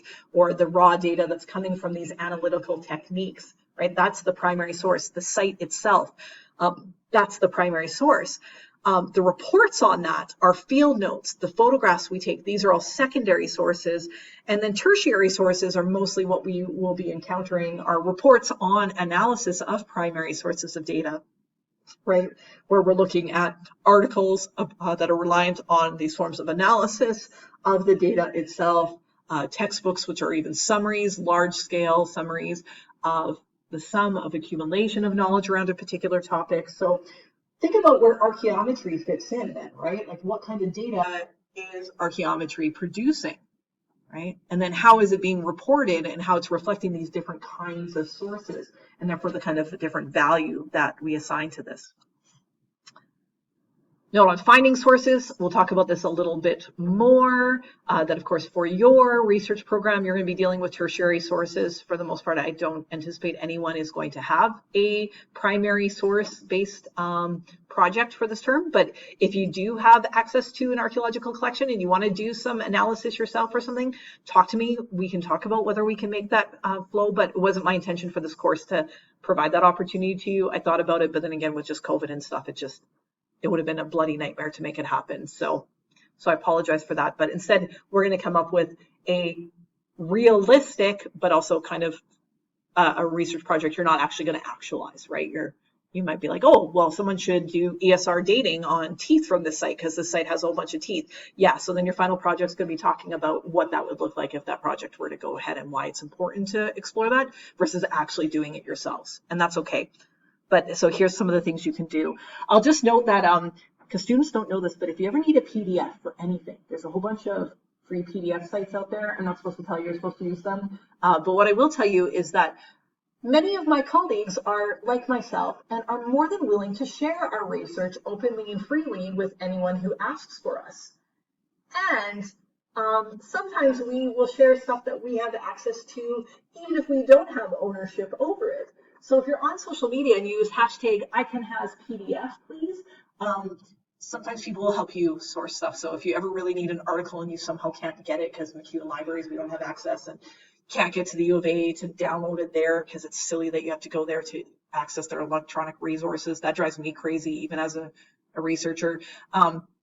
Just know that there's other ways you can obtain stuff. And I know a lot of these devious ways because fuck the publishing industry. So if you need something for your research paper, your course work this term, just let me know, okay? And I'll help you track it down. If I can't get it, I have friends, and I have friends who will get it, okay?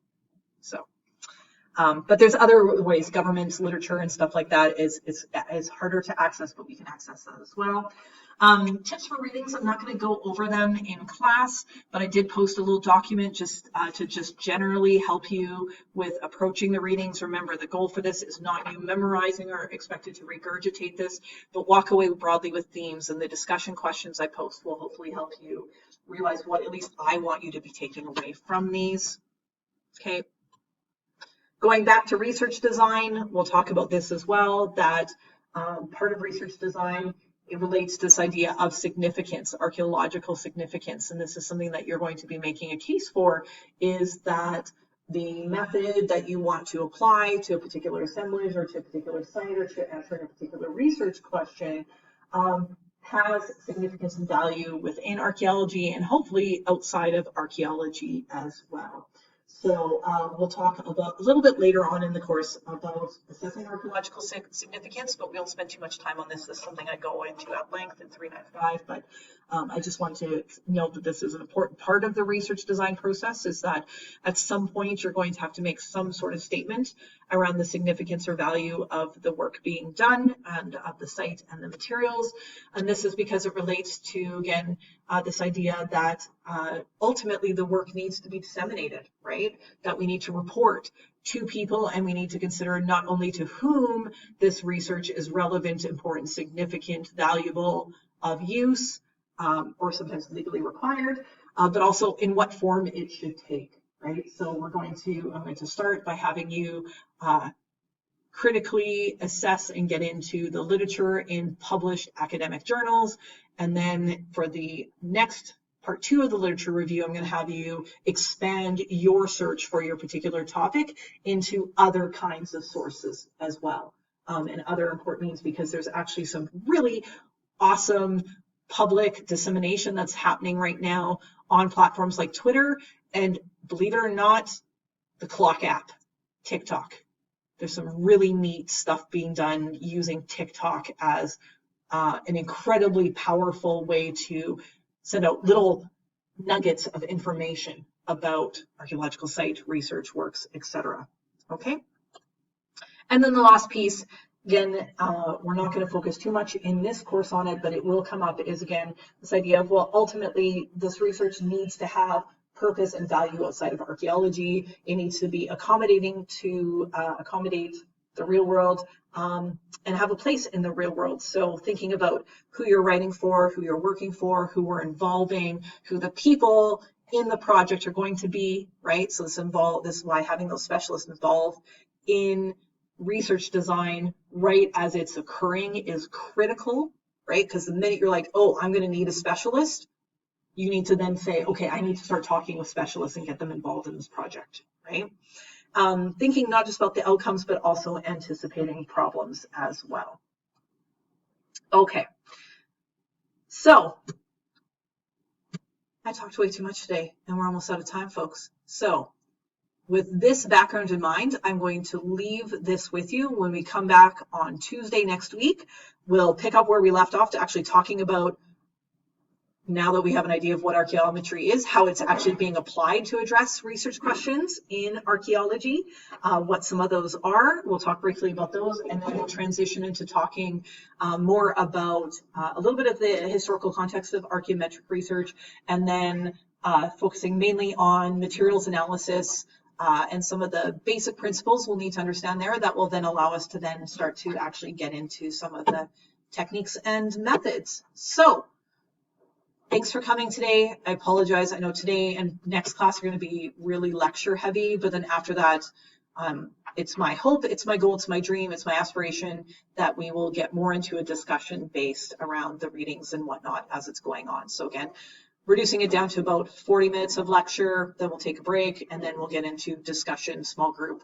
projects, activities, etc. Okay, great, excellent. I'm excited. I hope you folks are too.